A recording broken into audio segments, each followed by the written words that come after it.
Fala, investidores! Tudo bem com vocês? Hoje a gente tem uma presença especial do Professor Mira. O Professor Mira que, caso vocês não saibam, vamos ler aqui a bio dele aqui. O Professor Mira, ele é um dos maiores aqui. Eu acho que o pessoal todo te conhece, né, Mira?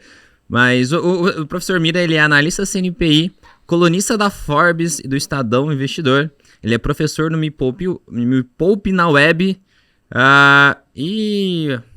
Perdão, é pós-graduado em... Pós-graduado em pedagogia, com MBA em gestão de investimentos. Caraca, deixa ele falar. Investidor profissional, investidor qualificado, esse monte de coisa. Foda pra caralho. Foda, é como eu botei no LinkedIn, eu sou um enriquecedor de pessoas. Acho que isso é como me define. Isso resume. Caraca, bom, muito bom. Seja muito bem-vindo, obrigado por aceitar nosso convite. Bem-vindo, Mira. Obrigado, prazer é meu. É uma honra poder contribuir. Eu acho que tudo que a gente fala de educação financeira ainda é pouco diante de um país que precisa tanto. Então, contem sempre comigo. Para mim é sempre um prazer poder falar mais e ajudar mais pessoas. Boa, Mira. Maneiro, foda. E estamos aqui também com meu sócio, Tomás Terini. Isso aí, estamos aqui, ó. Conheço o Mira já há um bom tempo, mas eu não via o cara há mais de 3 anos. Então, assim, foi muito interessante quando a gente se conheceu. E uma época que ele estava ainda num processo de mudanças. E fiquei muito feliz de ver a sua evolução aí nos últimos 3 anos. A pandemia atrapalhou bastante. Acho que no seu caso, né, eu digo que o digital não sofreu com a pandemia, muito pelo contrário, impulsionou a área digital, né, porque as pessoas estavam em casa, etc. E precisava da tecnologia para trabalhar, para continuar a sua vida e tal. Então acho que ajudou muito na área do digital, que provavelmente também te ajudou bastante, como ajudou a gente também. Então, fico muito feliz de estar aqui com você hoje, depois de 3 anos te ver, te dar um abraço. Depois de um longo período sem poder se ver, se abraçar, para mim também é uma honra estar aqui. Foi muito legal tudo que aconteceu. Infelizmente, por conta de uma pandemia, muita gente morreu, é uma pena, mas isso acelerou processos que eu acredito que iam levar, sei lá, 10 anos para acontecer, mas a pandemia acabou acelerando vários processos. Sim. Com certeza, né? O digital veio bem forte. Mira, conta um pouquinho pra gente da sua história, como que você chegou aqui no mercado, virou investidor, virou essa autoridade que é hoje. Lá atrás, quem que era o Mira? Como que foi esse processo? Cara, o Mira é um cara que nasceu no Rio de Janeiro, numa comunidade carente. A primeira casa do que hoje é o Complexo do Turano, né? Uma grande favela lá do Rio de Janeiro, foi da minha avó Irene, mãe da minha mãe. E aí, eu sempre fui aquele brasileiro tentando sobreviver, né? Como tem um disco do Racionais, Sobrevivendo no Inferno, era bem isso. E eu lembro que com 17 anos eu tinha juntado um trocado tinha lavado os carros, e aí eu fui no banco, no Bradesco, a agência Doc Lobo lá no Rio, e abri uma conta poupança. Só que eu tive que levar minha mãe, era menor de idade, mas eu falei, cara, eu tenho que fazer o dinheiro alguma coisa, igual você via na televisão, nos filmes, e eu via aquele negócio de bolsa de valores também nos filmes. Eu falei, isso aí, de repente, um dia, quem sabe? E aí, com 18 anos, eu era office boy, e por acaso, a conta da empresinha que eu trabalhava era nessa mesma agência. E aí eu fui lá, falei, eu que fazia os pagamentos, fui falar com o gerente, falei, tem uma conta poupança, tem que melhorar. O cara me apresentou um fundo DI. Eu falei, agora, irmão, agora eu vou arrebentar com esse troço de fundo DI, com esse negócio. E, não rolou, né? A poupança também não rolava, eu olhava aquilo ali, não saía do lugar, falei, eu preciso de alguma coisa a mais. Isso você tinha 18 anos? 18 anos. Caraca. E, assim, eu dei sorte. Tem um tio meu, marido da minha tia, Georgina, ele já operava na Bolsa há muito tempo, né? Ele já conhecia, trabalhou em Banco Nacional, meu tio Carlinhos, e ele sempre foi uma referência, assim, falei, só que não tinha aquele contato. Aí quando eu fiz faculdade, tinha um colega da faculdade, Jorge, que a mãe dele trabalhava, não sei se era uma corretora, se na Bolsa do Rio de Janeiro, acho que era uma corretora, né? Porque acho que a Bolsa do Rio de Janeiro já não existia mais. A gente tá falando de começo dos anos 2000, né?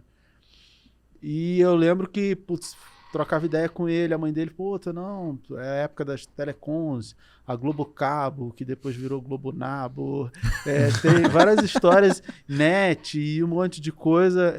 Foi aí que eu tive um contato maior com renda variável. Mas assim, eu comecei investindo em poupança com 17 anos, vou fazer 43 esse ano, daqui a 2 meses. Começou com a maioria dos brasileiros aí, poupança. Porque eu acho que era mais fácil a gente ter acesso à informação, era o que o gerente do banco oferecia, né? E aí na época da faculdade eu já comecei a dar aula, que eu me apaixonei por educação. Que legal. Isso, por isso que deve ter 23 anos mais ou menos. Você fez faculdade do quê? Eu fiz de telecomunicações. Ah, tá. Fiz tecnólogo de telecomunicações, aí emendei logo com a pós em pedagogia, porque eu queria ser um professor melhor, e desde então nunca mais eu parei de dar aula. Profissionalmente no mercado financeiro tem 10 anos, que foi quando eu passei para o Banco do Brasil, e aí fui ser um profissional de fato no mercado, e aí fiz certificações e um monte de coisa, e saí do Banco do Brasil, eu já era analista CNPI, e aí fui trabalhar na corretora Modal, e depois da Modal eu saí só para dar aula, para operar a bolsa, eu já fazia tudo isso, né? Mas aí eu decidi me dedicar só ao que eu mais amo fazer, que é dar aula, acho que é a minha vocação principal, e de uma outra paixão, que é a Bolsa de Valores, que na verdade é o mercado financeiro em geral, né? Porque como eu trabalhei muito tempo no Banco do Brasil, fui gerente de pessoa física, jurídica, então... eu entendo seu colega de trabalho, Jimmy.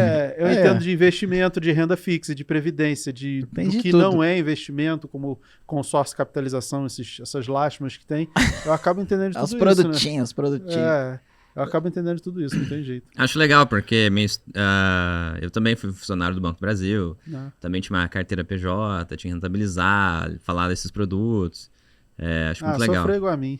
Exatamente. Colega de trabalho. Eu me identifico aí, né? Você também era concursado, Jimmy? No Banco do Brasil você não Todo entra mundo sem ser concursado. concursado. Demais, né? Também, eu pedi... A diferença é que você pra sair lá. uns 10 anos mais novo que o Miro. Na minha época não dava mais pra pedir licença, igual você comentou, quando vocês saíram. Eles tinham acabado com a licença de interesse, não dava pra sair temporariamente. Se fosse pra sair, era pra ser de vez. Tem um tempo. Eu pedi licença, interesse, fiquei 1 ano fora, mas eu sabia que eu não ia voltar, né? Uhum. Só que, eu não pedi demissão, porque se eu fizesse isso, eu acho que minha mulher infartava, meus pais, todo mundo. Eu falei, não, beleza, o carro que tá lá, o cargo de escriturário, vai ser 1 ano de licença, mas não deu nem 1 ano. A mulher ficou doida, ela não queria. Não deu nem 1 ano, cara, eu pedi demissão, porque aí pra ir pra Modal, que era banco também, tinha conflito de interesse, então não podia. O banco ele não consegue valorizar, né, um bom profissional, ele não tem flexibilidade na carreira pra, sabe que você é um educador, lá tem até os professores e tal, mas ele não sabe realmente aproveitar, te dar um pagamento diferenciado por isso. Cara, eu não queria nem pagamento, eu queria ser educador do bebê, eu falei, putz, cara, eu tenho anos de experiência, eu tenho eu tenho formação, já faço isso há muito tempo. Falei, cara, eu quero fazer isso em prol do banco. Aí me candidatei lá para dar aula na GEPS. Cara, era impossível, só gerente geral, os caras com 30 anos de banco que conseguiam ter. Eu falei, putz, então, cara, é um corporativismo que nunca vai me deixar. Exatamente, não era mérito, era coisa do aqui é uma coisa para você sair um pouco da agência, era meio que... E eu falei, beleza, então, se o banco não me cabe, se o banco é pequeno para mim, e eu senti que o banco era pouco para mim, então vou alçar voos mais altos. E hoje você é um dos maiores formadores de pessoas no mercado financeiro. Olha que loucura. Caraca, parabéns. E o Banco do Brasil perdeu isso. Perdeu. Eles tiveram a oportunidade deles, né? É isso aí. E aí você foi, como é que só para eu entender, você foi ser analista no Banco Modal, e aí com isso você conseguiu começar a ensinar finanças, realmente dedicar a essa atividade de educador. E hoje você é exclusivamente educador e investidor na Bolsa. Na Modal eu atuava em várias coisas, era gerente, fazia várias coisas, não era especificamente educador, embora eu tenha tentado, não tenha conseguido. Mais um que perdeu. Tomás sabe bem disso, mas eu sempre fui educador, né? Sempre dei aula. E aí dei aula em universidade, dei aula na Estácio, na Unigran Rio, dei aula em um monte de lugar, colégio, projeto social, cara, subia a favela de graça para dar aula lá em São João de Meriti, entendeu? Então, fiz muita coisa porque a minha vocação é dar aula. E aí, a Modal prometeu, não cumpriu, eu pedi demissão e fui me dedicar a dar aula, que é o que eu amo fazer, e, putz, operar na Bolsa eu sempre operei, então, cara, eu queria mais tempo para operar e mais tempo para dar aula, e eu juntei as duas coisas. E eu já era amigo da Natália, e aí a gente acabou desenvolvendo juntos um projeto educacional, não só o gratuito que eu faço na Me Poupe e faço nas minhas redes junto com a Me Poupe, mas também cursos específicos, porque eu sempre dei aula de graça para as pessoas, grupos de Telegram, de WhatsApp, eu sempre ajudei. E eu sempre tinha a sensação, eu não conseguia ajudar ninguém. Porque não tem, as pessoas não acompanham. Quando eu criei tem organização, né? Quando eu criei o primeiro cursinho online, pago, que eu formei uma turminha, foram 250 loucos que acreditaram, não tinha propaganda. O pessoal fez uma lista de espera. Falou, eu lembro. E aí me convenceram a criar um curso. Eu falei, beleza. Legal. O símbolo é uma mira, tipo de... Juntou 250 loucos lá e falou, não, você tem que dar aula. Eu falei, tá bom. E aí o jogo virou, não pra mim, mas pra eles. Por quê? Porque como tinha um método e todo mundo estava confinado e se obrigando a estudar, pronto, aí eu consegui transformar a vida das pessoas. E eu entendi que se você não tiver um processo desse tipo, pago, em que as pessoas se comprometam quando pagam, a coisa não funciona. Não funciona. A pessoa só dá valor quando ela investe. Só. Eu já dei bolsa para algumas pessoas. Não faz. Não funciona. Não funciona. Nenhuma levou a sério. Eu já fiz isso também. Se a pessoa não paga, ela não dá valor. Então, tem que ter a dor do pagamento. Tem que ter a dor, exatamente. Infelizmente tem que ser assim. Mas eu faço isso com academia, sabia? Eu odeio ir pra academia. Só que aí eu pago um cara, se eu falar assim, mano, se eu não for lá, primeiro, puta, chato pra caralho, né? Que nem marcar uma reunião e tu não for. Marca o podcast e o cara não vem, entendeu? Então o cara tá lá me esperando, eu fico assim, pô, é um compromisso. Uma obrigação social, é dinheiro, né? É um compromisso, eu tô pagando e tal. Então, porque o cara tá lá, porque se fosse só pagando, você não ia. Não ia. Exatamente. Não, mas é exatamente. Eu até parei de, vou pagar a academia, cara. Eu pago, acho que faz uns 3 anos. Então, eu também não mas vou. é uma forma de eu me boicotar, entendeu? Sim. É uma forma que, assim, é pior que se eu fosse um cara disciplinado, eu falo que disciplina faz tudo, né? Se você é um cara disciplinado, você consegue o que você Qualquer quiser na coisa. sua vida. Tipo, você quer ficar muito forte, se você tiver disciplina, você vai conseguir. Você quer ficar muito rico, se você tiver disciplina, você vai conseguir. Mas o problema é que a gente não é disciplinado, quando a gente não gosta daquilo, entendeu? Quando você não é muito fã, não é, sabe, aquele esforço maior. Porque quando você gosta de alguma coisa, você não faz um esforço maior, é meio que natural, sabe? Você curte o que você tá fazendo e tal. E aí esse esforço maior é despercebido. E aí, quando você não gosta de alguma coisa, eu não gosto de ir na academia, por exemplo, aí o cara tá lá me esperando, o cara vai me dar uma bronca. Tem que ter um compromisso, né? Aí é dinheiro, porque aí você paga mais, né? Um cara te esperando não é pagar a mensalidade da Smart Fit de R$99. Mas eu acho que é o que você falou. A vergonha de você não comparecer é muito pior. É o compromisso com a pessoa, né? Mas é real, se o cara não paga, ele não faz.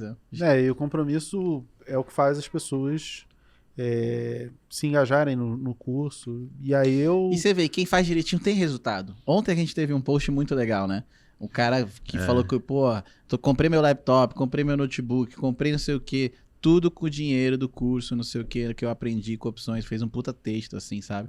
Então, assim, É super legal, porque é uma pessoa, assim, extremamente simples, opções eu acho que até um pouco elitizada e tal, acaba filtrando parte das pessoas, mas aí era uma pessoa extremamente simples, falou, olha, eu comecei com o conteúdo do YouTube e com isso eu consegui juntar um dinheiro, ganhar um dinheiro para poder pagar o curso. Com o curso eu já, aqui ó, aí ele printou as coisas que ele tinha comprado na loja e tal, mandou as boletas, o resultado das operações e tal. Vou até mandar ao vivo aqui o nome do cara, ao vivo não porque é gravado, mas só para deixar registrado aqui, ó, o nome dele é Mário Pub Delton, Deilton.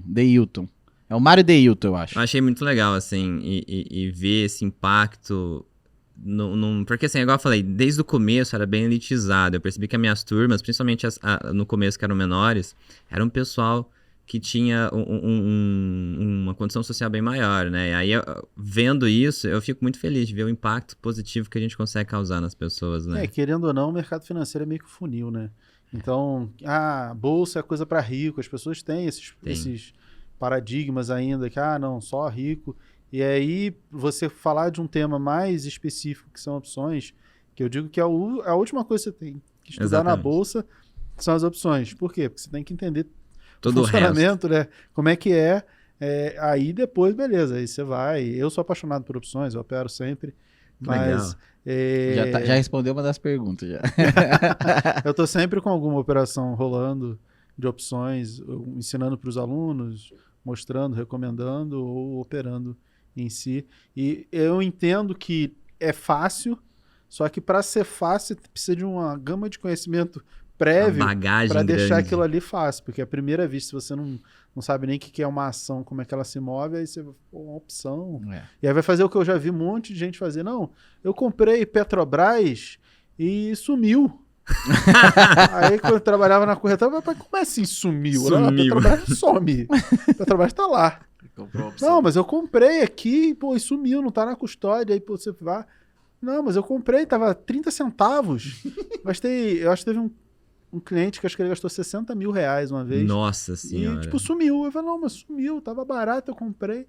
E aí o pessoal foi ver, ele tinha comprado uma opção. Meu Deus, 60 mil reais. E aí eu não sei nem se, eu não lembro se deu exercício. Naquela época não tinha exercício Pra ser automático. barato, assim, devia estar fora do dinheiro, ele deve ter perdido a grana. Não sei, provavelmente. Só que venceu, cara. E vencendo já era. Se você não fizer nada naquela época, tipo, já era. Também não era automático. Tinha que não tinha exercício automático. Isso é coisa do ano passado pra cá que tinha exercício. É verdade. Começou com...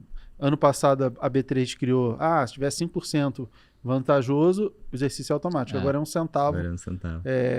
Algumas corretoras faziam, né? Essa questão do automático, assim. Mas não eram todas, né?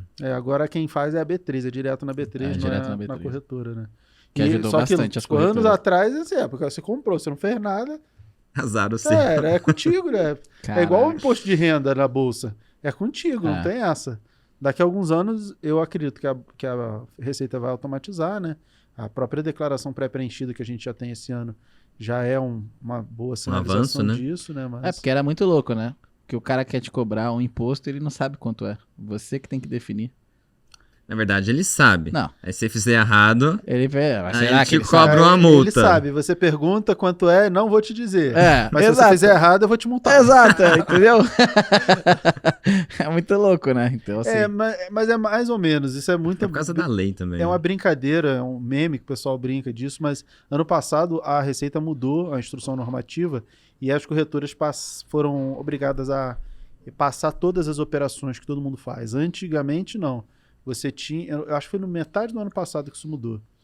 Você tinha apenas um imposto dedo duro, que você ainda tem, que mostrava para a Receita, essa pessoa que fez alguma coisa na bolsa e ponto.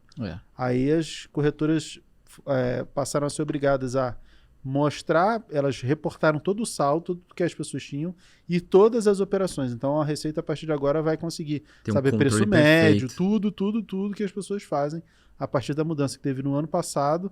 E aí a gente vai ver, né, nos próximos anos essa evolução. Entendi. Tem que pagar umas DARF atrasadas, então. Boa. Mira, fala um pouquinho pra gente, como que você investe? Você tem uma metodologia, você segue algum parâmetro? Porque cada convidado que vem aqui, cada um tem uma abordagem diferente aos investimentos. Eu acho legal que na Bolsa tem várias formas de se ganhar dinheiro. Qual que é a sua? Como que você prefere? Tem alguma coisa assim? Eu precisava de muito crescimento, então eu fazia mais trades, né? Eu digo que eu fazia trade com a vida. Cara, eu vendi apartamento, fiz trade com consórcio. Cara, o que você imaginar que pudesse dar dinheiro, eu sempre fiz. A Bolsa de Valores é um ambiente mais fértil para isso. Trade com tesouro direto, trade com ações. Eu lembro que você curtiu os trades de cripto também. Cripto, eu opero cripto até hoje. Há mó tempão já. Caraca, você é fuçado. Tem reportagem na capa do Valor Econômico 2018, eu defendendo, janeiro de 2018, tem 4 anos, eu defendendo o Bitcoin. Ele tinha caído, falando, não, mantenha minhas posições, acredito na moeda e coisa e tal. E se ele tava, sei lá... Mira fazia trade na madrugada. 5 mil reais era um Bitcoin, entendeu? Eu mantenho meus Bitcoins desde aquela época. Eu tradeava de madrugada, só que... Depois eu parei, porque o mercado de Bitcoin, ele é muito forte, era muito forte na Ásia. E aí você tinha que operar de madrugada. E, aí de dia tinha que trabalhar. Ele chegava às vezes assim, olhava assim, a carinha dele meio assim, tradou cripto na madrugada, né? Chegava cansadão no trabalho. Aí não dava, né? Não dá pra ficar acordado 24 horas. Dá um dia, todo dia, 7 vezes na semana, não dá, né? Aí eu parei de ficar tradando de madrugada. Mas agora o mercado ganhou muita liquidez de cripto, então dá para tradar de dia. Embora eu tenha operado mais os ETFs de cripto, que eu acho bem mais fáceis. Né? Eu com 18 anos comecei a operar Forex. Tinha propaganda na internet, falei, vou colocar dinheiro nisso. Eu tinha tido uma ideia que era uma corretora que não tinha só Forex, tinha também commodity. E aí eu pensei, eu sei o que vai acontecer com petróleo. Aí eu fui lá operar petróleo, aí eu comecei a operar as moedas. E Forex é 24 horas. Aí eu vivi um pouco disso, de como que é ficar de madrugada. Mas aí eu fiquei tipo uns 3 dias assim. Eu passei acho 1 ou 2 dias acordado direto. Aí nesse terceiro dia, Forex você é super alavancado. Eu não faço de jeito nenhum, nem recomendo. Claro. É pra você perder dinheiro. É igual o caça-níquel, você coloca e foi dinheiro embora. É aquilo lá. Mas aí eu comecei a ganhar uma grana e tal. Aí eu lembro que, sei lá, depois de uns dias eu tava de madrugada operando. Cochilei, sem ver. Fazia tanto tempo que eu tava sem dormir. Tomou um loja porque dormiu. Aí eu acordei minha conta zerada. Eu tava super alavancado, sei lá se alavanca 1000 vezes. É bizarro. Aí eu acordei e a conta tava zerada. Aí nunca mais mexi naquilo. Assim, o mercado de Forex ele é muito grande. Ele é um mercado muito bom. O problema é que, como é um mercado muito grande, os grandes players, eles não estão no Brasil. E aí acaba sobrando para o mercado brasileiro, para você ver propaganda de corretorazinha que você não sabe nem se é corretora, e aí você toma um risco muito grande. Eu nunca Teve uma série de fraudes, né, em relação a essas eu nunca gostei coisas. muito do mercado de Forex por isso. Não porque o mercado é ruim, mas que para você ter acesso, pô, o ideal é você morar nos Estados Unidos ou na Inglaterra, para você ter acesso às grandes corretoras que vão operar, para você operar igual gente grande. Que tem grandes corretoras que você sabe, mora no Brasil, cara, você não consegue nem abrir conta. Nem abrir conta, é verdade. Pô, porque o pessoal olha assim, terceiro mundo, putz, não, cara, não vem coisa boa daí não sei o quê. Terceiro mundo. Porque se o cara tem precisa grana... ser as grandes corretoras, você pega a Robinhood lá, que estourou nos Estados Unidos, se você não reside nos Estados Unidos, você não pode abrir conta. Entendeu? Então, e como eu já, assim, eu entrei no Banco do Brasil há mais ou menos uns 10 anos atrás, então eu já tinha aquela cultura de, da instituição que você está operando é importante. Então eu sempre dei muita importância a isso. Verdade. Por isso que mercado de Forex, essas coisas eu sempre me preocupei muito com a instituição, não com o mercado em si. Também com o mercado, mas com a instituição. Mas você tinha perguntado como é que eu invisto. Eu comecei como trade, fazendo mais trade de uma maneira geral, investindo, mas também trade, porque eu precisava alavancar meu patrimônio, né? Pobre, não tinha absolutamente nada. Então eu falei, pô, você precisa de muito, você precisa de muito crescimento, né? E eu fui fazendo e fui entendendo também que você pode investir para longo prazo. E aí eu fui aumentando meu patrimônio e fui migrando o trade, porque o trader ele não se aposenta, né?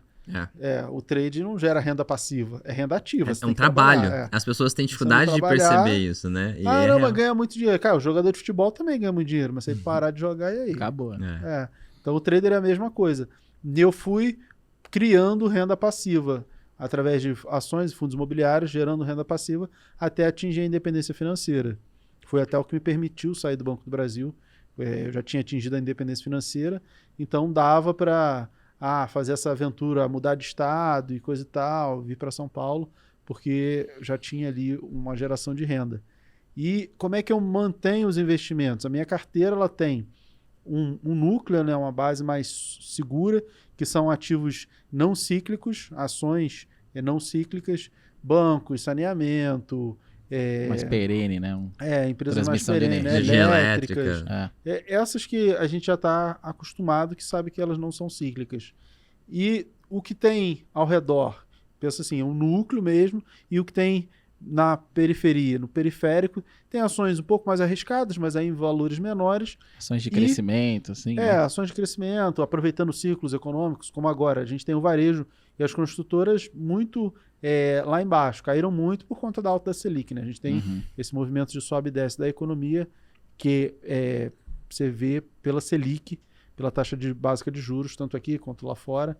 A gente tem sempre esse sobe e desce. Então elas estão apanhando e daqui a alguns anos elas vão se recuperar. Então eu faço essas pequenas movimentações. Alocações. Mas eu também faço trade, por exemplo, em opções. Eu gosto bastante de montar estruturas em opções porque eu consigo maximizar, porque é naturalmente alavancado, e eu uso as minhas ações que estão lá guardadinhas, que eu não vou vender, como garantia, então eu não preciso nem botar dinheiro. A que está no núcleo. Eu uso o núcleo para me dar margem para operar opções, e eu faço estruturas com opções para me dar dinheiro. Porque no final das contas, o que você quer, você só tem 2 caminhos. O quanto seu patrimônio vai crescer, ou o quanto vai te gerar de renda. Ah, quanto você quer ter de renda passiva? Ah, eu quero ter por mês, e aí você vai construindo esse valor que você quer ter. Ou então você quer ter um patrimônio X, de volume X. Ponto. Como é que esse patrimônio vai crescer? Pô, ele pode crescer de diversas maneiras. Você pode comprar uma ação, esperar 20 anos, ela multiplicar por 100. Você pode comprar uma ação, ela vai crescendo aos poucos. E você vai fazendo trade, vai ganhando dinheiro, vai aumentando essa quantidade de ações. Eu hoje prefiro operar opções com trade, porque eu acho mais fácil, me desgasta menos. Eu deixo a operação lá. Menos trabalho também. Eu fiz uma operação que terminou no último exercício, agora desse mês de março, em Bradesco, e não tinha liquidez para sair. Eu falei, beleza, aí exercício automático, pô, na minha conta só caiu a grana lá, ponto, acabou. Pronto, final. Já era. Teve compra, venda, não sei o quê, o saldo tava lá bonitinho, acabou. Só fica a diferença dos preços, né? Se deu certo. Sem esquentar a cabeça. Então... Tem alguma operação que você gosta mais em opções? Alguma estrutura? Não existe, assim, a estrutura que eu mais gosto. Assim, eu gosto bastante de Seagull, mas eu não tenho a estrutura, assim, a minha preferida. Depende do que o mercado está se mostrando. O momento do mercado. Eu estudei, mostrei para os meus alunos, eu falei, a Ambev está fazendo esse movimento aqui, ó. Está batendo no suporte, então acredito que ela vai repicar, vai subir. Dá para a gente montar Seagull, dá para montar trava de alta, dá para comprar call a seco, dá para fazer o movimento pensando nesse movimento do ativo. E acho que o pessoal já ganhou, sei lá, 200%, 300%, porque foi bem quando ela foi na mínima. Suporte ali. Eu acertei. Assim, quanto mais a gente estuda, mais a gente tem sorte, né? Exatamente. Mais trabalha também, né? Mais trabalho, mais sorte. Aí eu falei para os alunos, sim, e montei outra em B3 também, foi certinho o movimento, bateu no suporte e voltou a subir.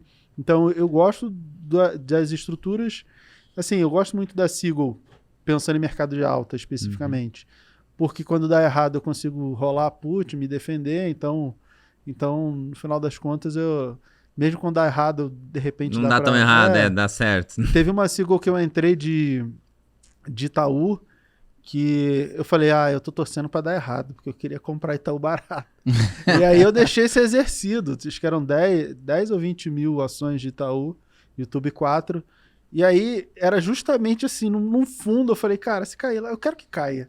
Eu recebi para entrar, foi uma operação de crédito, né? Então, falei, mas cai. Aí ela caiu, eu fui exercido e deixei. E, de lá para cá já subiu 50% as ações. E eu deixei lá. Aí ganhei BDR de XP, ganhei um monte de coisa. Eu falei, cara, vai ficar lá. Eu acho que é impressionante. É uma característica muito boa das opções, exatamente isso. Como que a gente pode ter 2 cenários. Os 2 cenários a gente pode ver como positivo, não necessariamente é ruim. Sim. Você fez por exemplo, para quem não entende, simplificando, para quem entende o básico aqui no canal, é focado em opções. Imagino que o pessoal, a maior parte, deve ter algum conhecimento.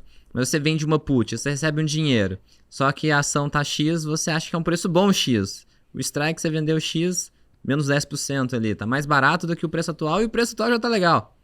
Se você exercita, você compra uma ação bacana. O pessoal, na questão de Sula, por exemplo, o pessoal viu lá, eu tinha Sula, nossa, você tinha Sula, blá blá blá. Na verdade eu operava com opções com Sula, fui vendendo, ganhando prêmio, caiu lá uma quantidade legal, falei, esse preço é bacana, vai para exercício. Fui para exercício, comprei lá. Vou encarteirar. E aí a gente teve a compra da Sul América pro Redditor, fiz lá 50% na ação. Banco do Brasil a mesma coisa. Conheço o negócio, o pessoal ficava falando de fintech, que não sei o que, a galera não sabe emprestar dinheiro ainda. Os bancos ainda estão voando. E aí tava lá em 20 alguma coisa, pessoal, Banco do Brasil não vale isso aqui, vale muito mais. Vendo put, chega no preço legal, vamos encarteirar, deixa para exercício. Hoje lá o pessoal vê na minha tela lá um lucro enorme em Banco do Brasil. Mas foi esse raciocínio, a ideia era operar, ganhar uma grana e... Se der ruim, não necessariamente é ruim, às vezes é bom, às vezes isso aqui vai dar às vezes um dinheiro bem legal. Mas para isso tem uma coisa que eu acho primordial quando eu falo assim, vamos operar opções, vamos limitar o risco das opções absurdamente. Opera em boas ações que você gostaria de ter. Exatamente. Pronto. Exato. Qual vai ser o maior risco daquilo que você vai estar fazendo? Depende da estrutura que você vai montar. Eu nunca recomendo lançamento descoberto, né? Sim. Lançar call descoberto, isso aí nunca.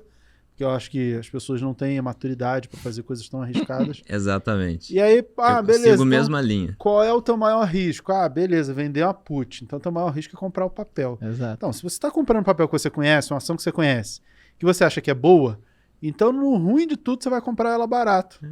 Que é o que todo mundo quer. Exatamente. Se tudo der errado, vai acontecer o que todo mundo quer fazer, que é comprar uma boa ação barata. Eu falei, cara, então o ruim não é tão ruim. O ruim não é tão ruim, exatamente. Esses dias eu vi num comentário no YouTube, né? Eu tenho no meu treinamento também, lá dentro, todas as operações que eu faço, que eu executo, eu gravo e deixo salvo histórico. Então, assim, tudo que eu faço, as pessoas sabem. Tudo que dá certo e dá errado, as pessoas veem.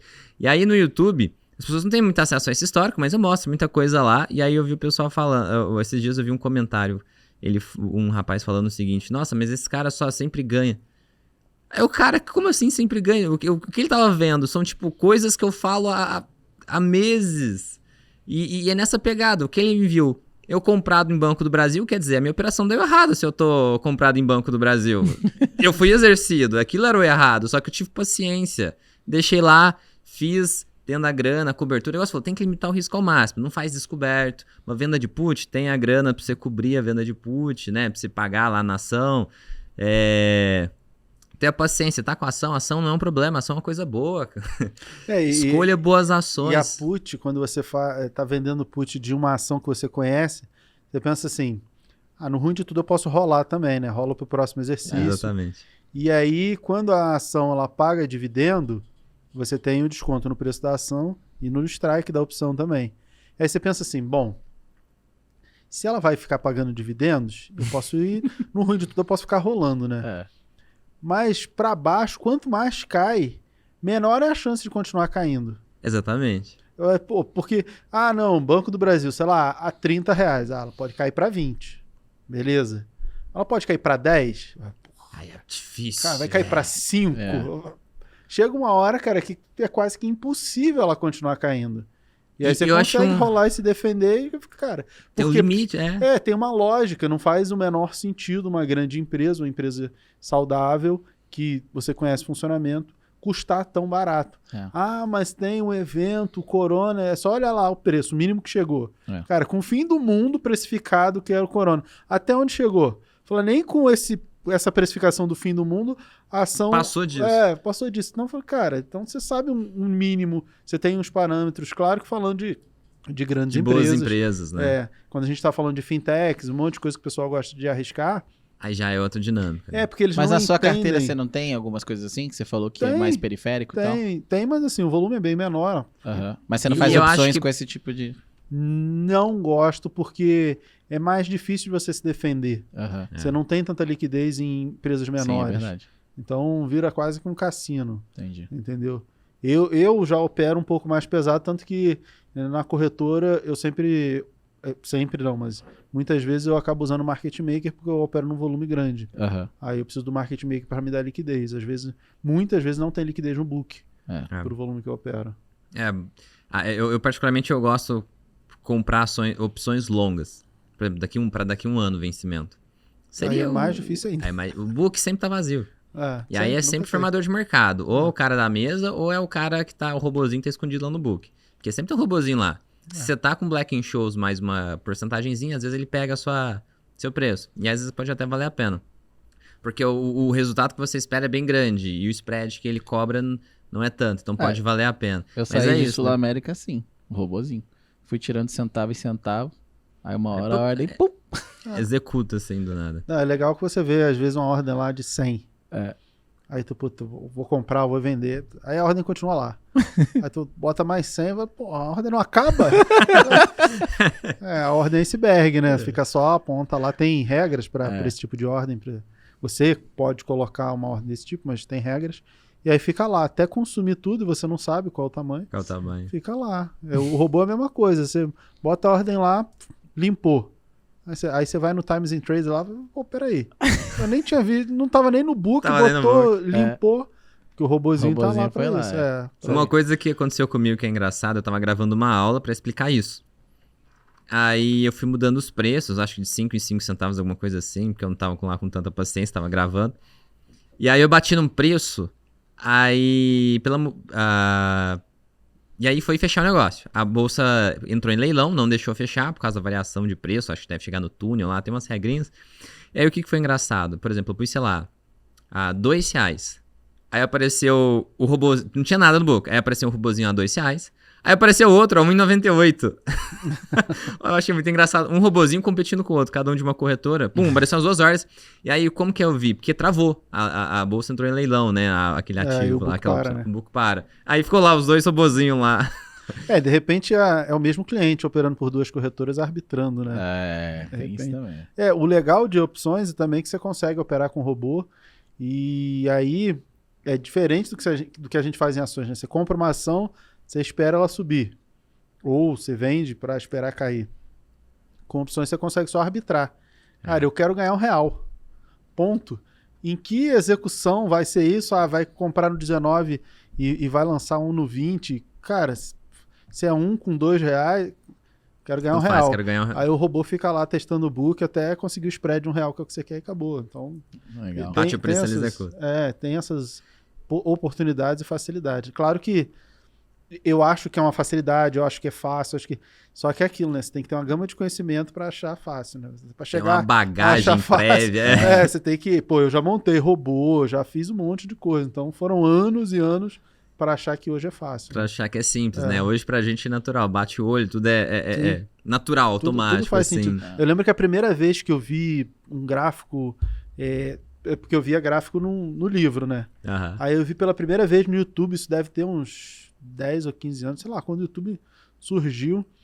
Cara, era um monte de linha, mas tipo assim, era impossível. Eu olhava assim, aí o cara, não, porque eu não sei o que. Eu falei, cara, isso é impossível. Mas eu falei, um dia eu vou entender isso. Mas é igual quando a pessoa abre a plataforma, né?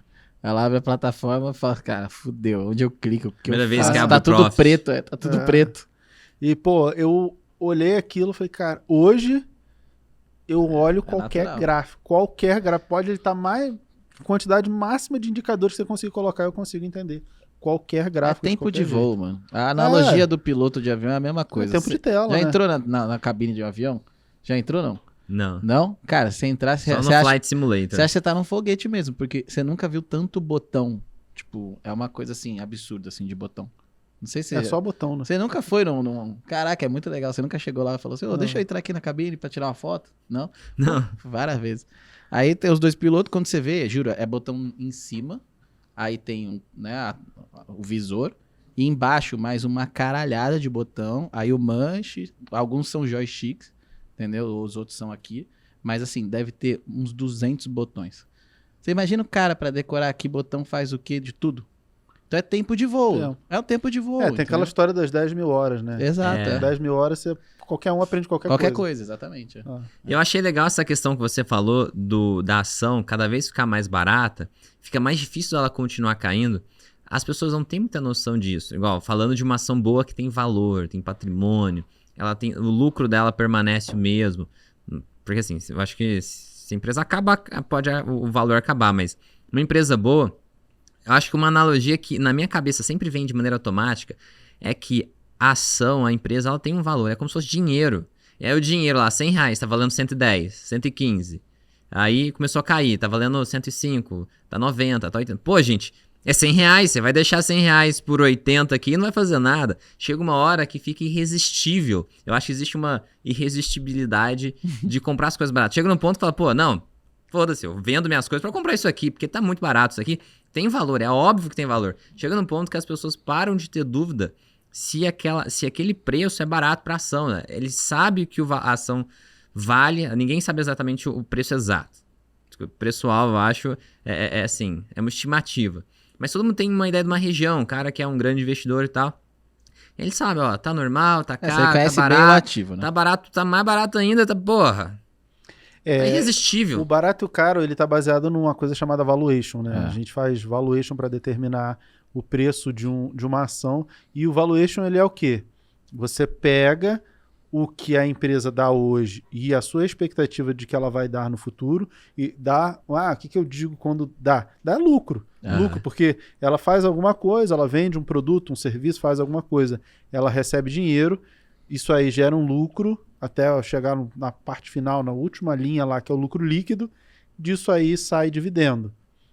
quanto ela vai dar de retorno ao longo do, sei lá, a gente calcula a eternidade, na verdade. Geralmente você pega um prazo de 10 anos e mais a perpetuidade e traz isso a valor presente a uma taxa de desconto. Então você pega o crescimento e depois joga um desconto, né, para trazer o dinheiro futuro a valor presente, né, porque o dinheiro lá na frente não vai valer a mesma coisa. Tem inflação, tem um monte de coisa. Aí você chega no valor justo. Você vai pegar todo esse valor, trazer valor presente, descontar as dívidas, dividir pela quantidade de ações, aí você vai saber o valor justo de uma ação. É o quanto ela deveria valer. Então, baseado no que a empresa faz, aí quando você conhece o que a empresa faz, você traz isso a valor presente e fala, putz, a ação do Banco do Brasil deveria valer, sei lá, R$30. Cara, mas eu posso errar. Sim. Beleza, eu posso errar, né? Beleza, porque sempre quando você lida com o futuro, você está lidando com uma série de variáveis incertas, e aí eu brinco que investir é um ato de fé. Porque você tem que definir uns parâmetros e acreditar. Uma vez eu vi um amigo meu, professor, falando que o investidor de renda variável, ele é um otimista, o investidor de renda fixa é um pessimista. Ele sempre acha que vai dar tudo errado, aí você se garante na renda fixa. O investidor de renda variável, ele acha que tudo vai melhorar, a economia vai crescer, e de fato é o que acontece, né? Exatamente. Cresce nem que seja apenas a correção da inflação, mas os valores nominais eles sempre crescem.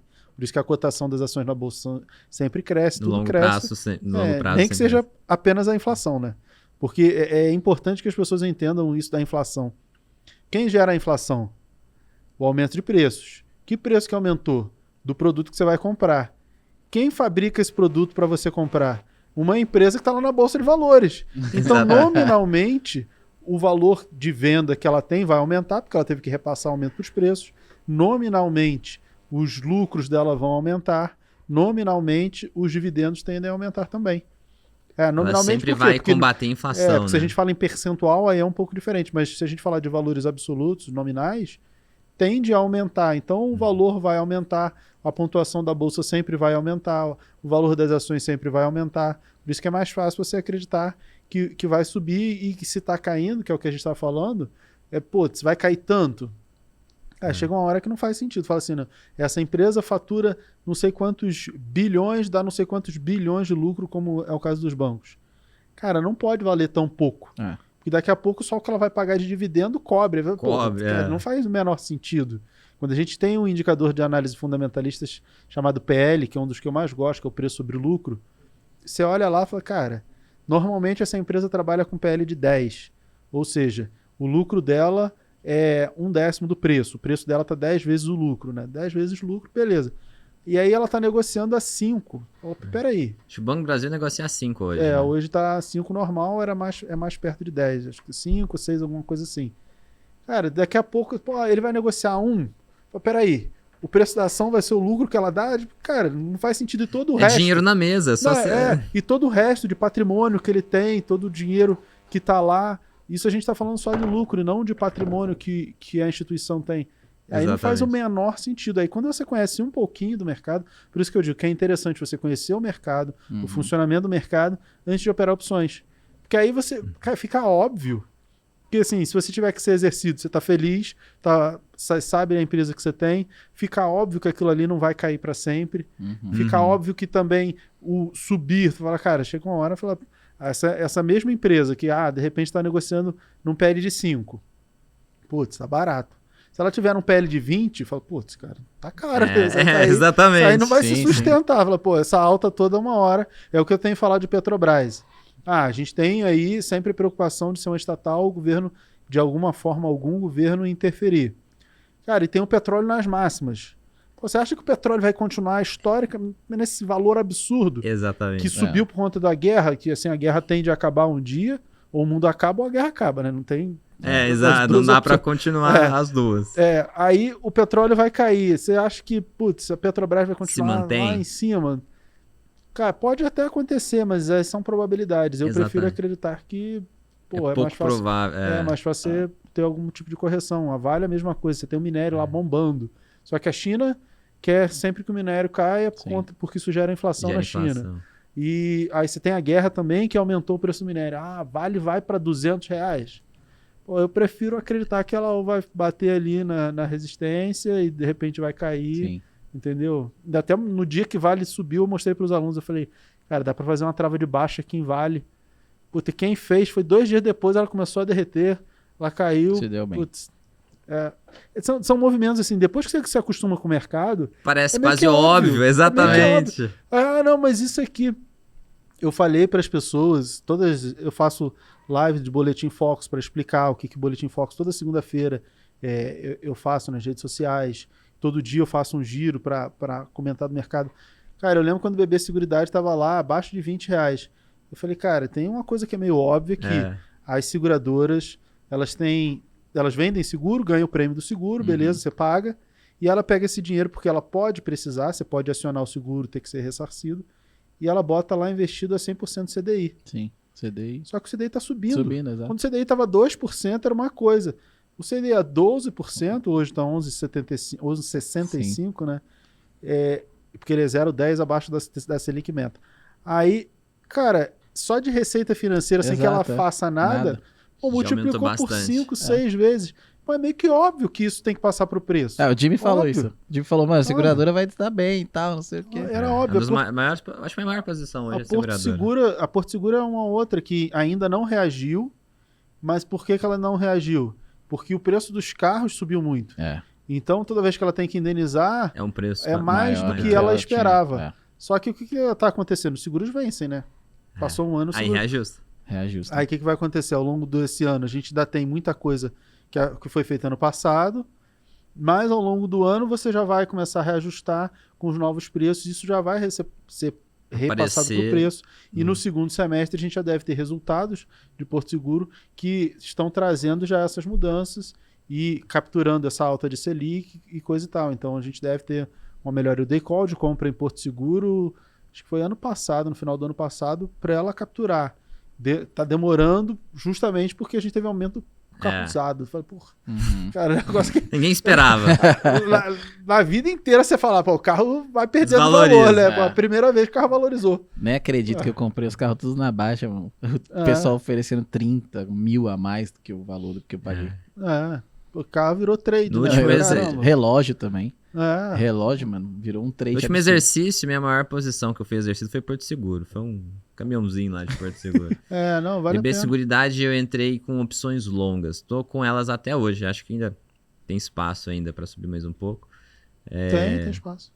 E aí, opções longas é isso. A gente, você entende, né? Simplesmente um position trade alavancado, né? Você compra e acha que até, sei lá, em um ano e meio vai subir, só que em vez de sobe 30%, você vai ganhar mais. Vai ganhar 100, 150, 200, aí... Petrobras também. Eu acho muito legal que a forma que você enxerga o mercado, eu identifico muito. Petrobras. Eu tive posições de Petrobras de 2020 até dezembro, janeiro desse ano. Não montei mais nada depois. Exatamente por causa disso.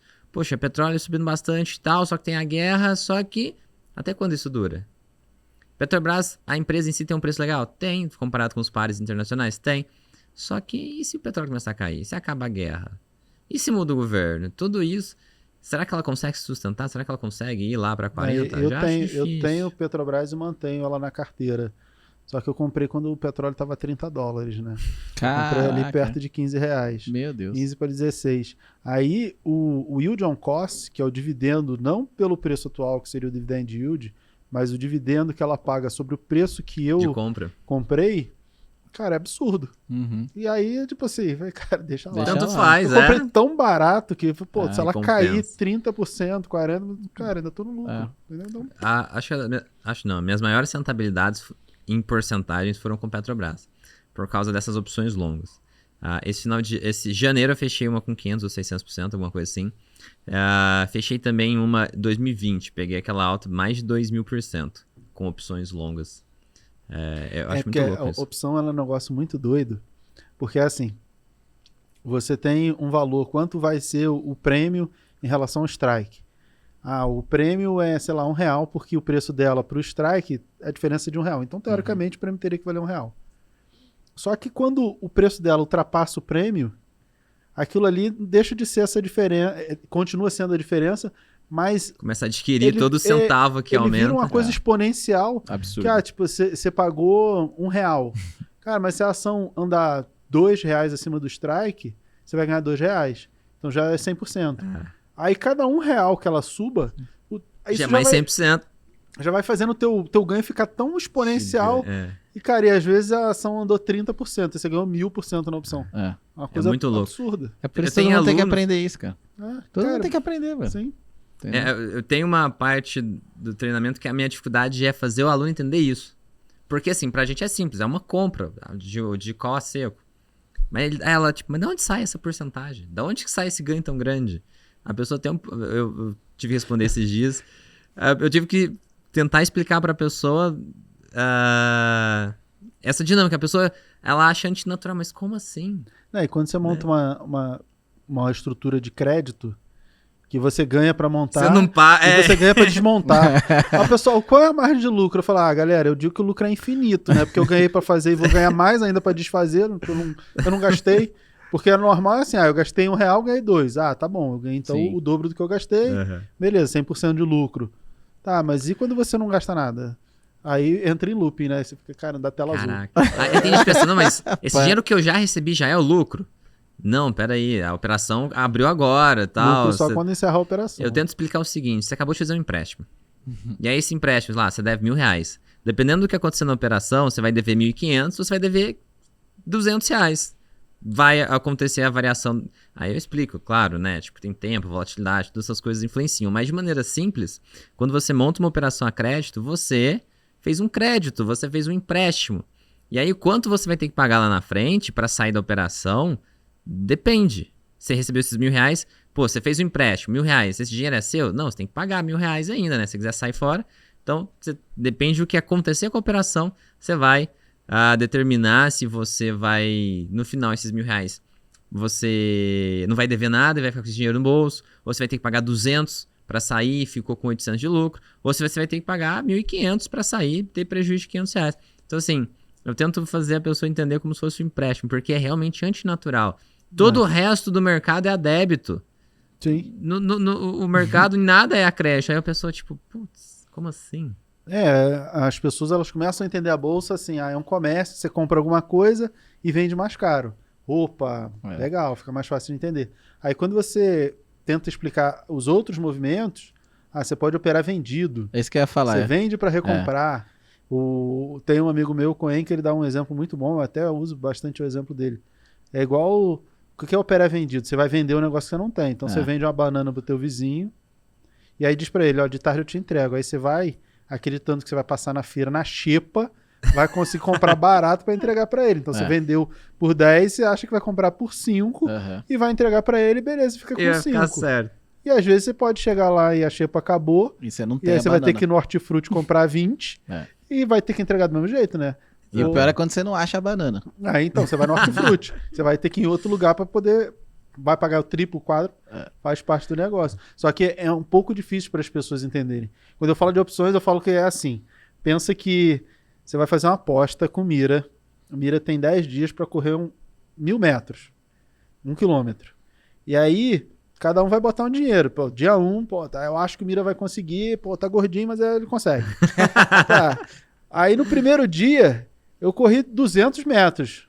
A aposta sobe, né? Fala, putz. O cara vai conseguir. Aí aquele cara que, tinha apostado 100, fala, aquela aposta dele, aquele bilhete dele tá premiado, já tá valendo 200, o prêmio dele já tá valendo mais. Aí se no segundo dia, vou descansar. Aí todo mundo, não vai dar se ruim. machucou. Que analogia legal. Caramba, deu ruim. Aí aquele bilhete do cara lá do primeiro dia já não vale mais a mesma coisa. E ao longo desse período, o preço pode ir subindo e descendo. É o preço da ação, né? O mira é a ação que está valorizando ou desvalorizando de acordo com que eu corro ou não corro. De acordo com o resultado. E se com 5 dias eu já corri os 1.000 metros, aquele, vai correr 2.000 metros.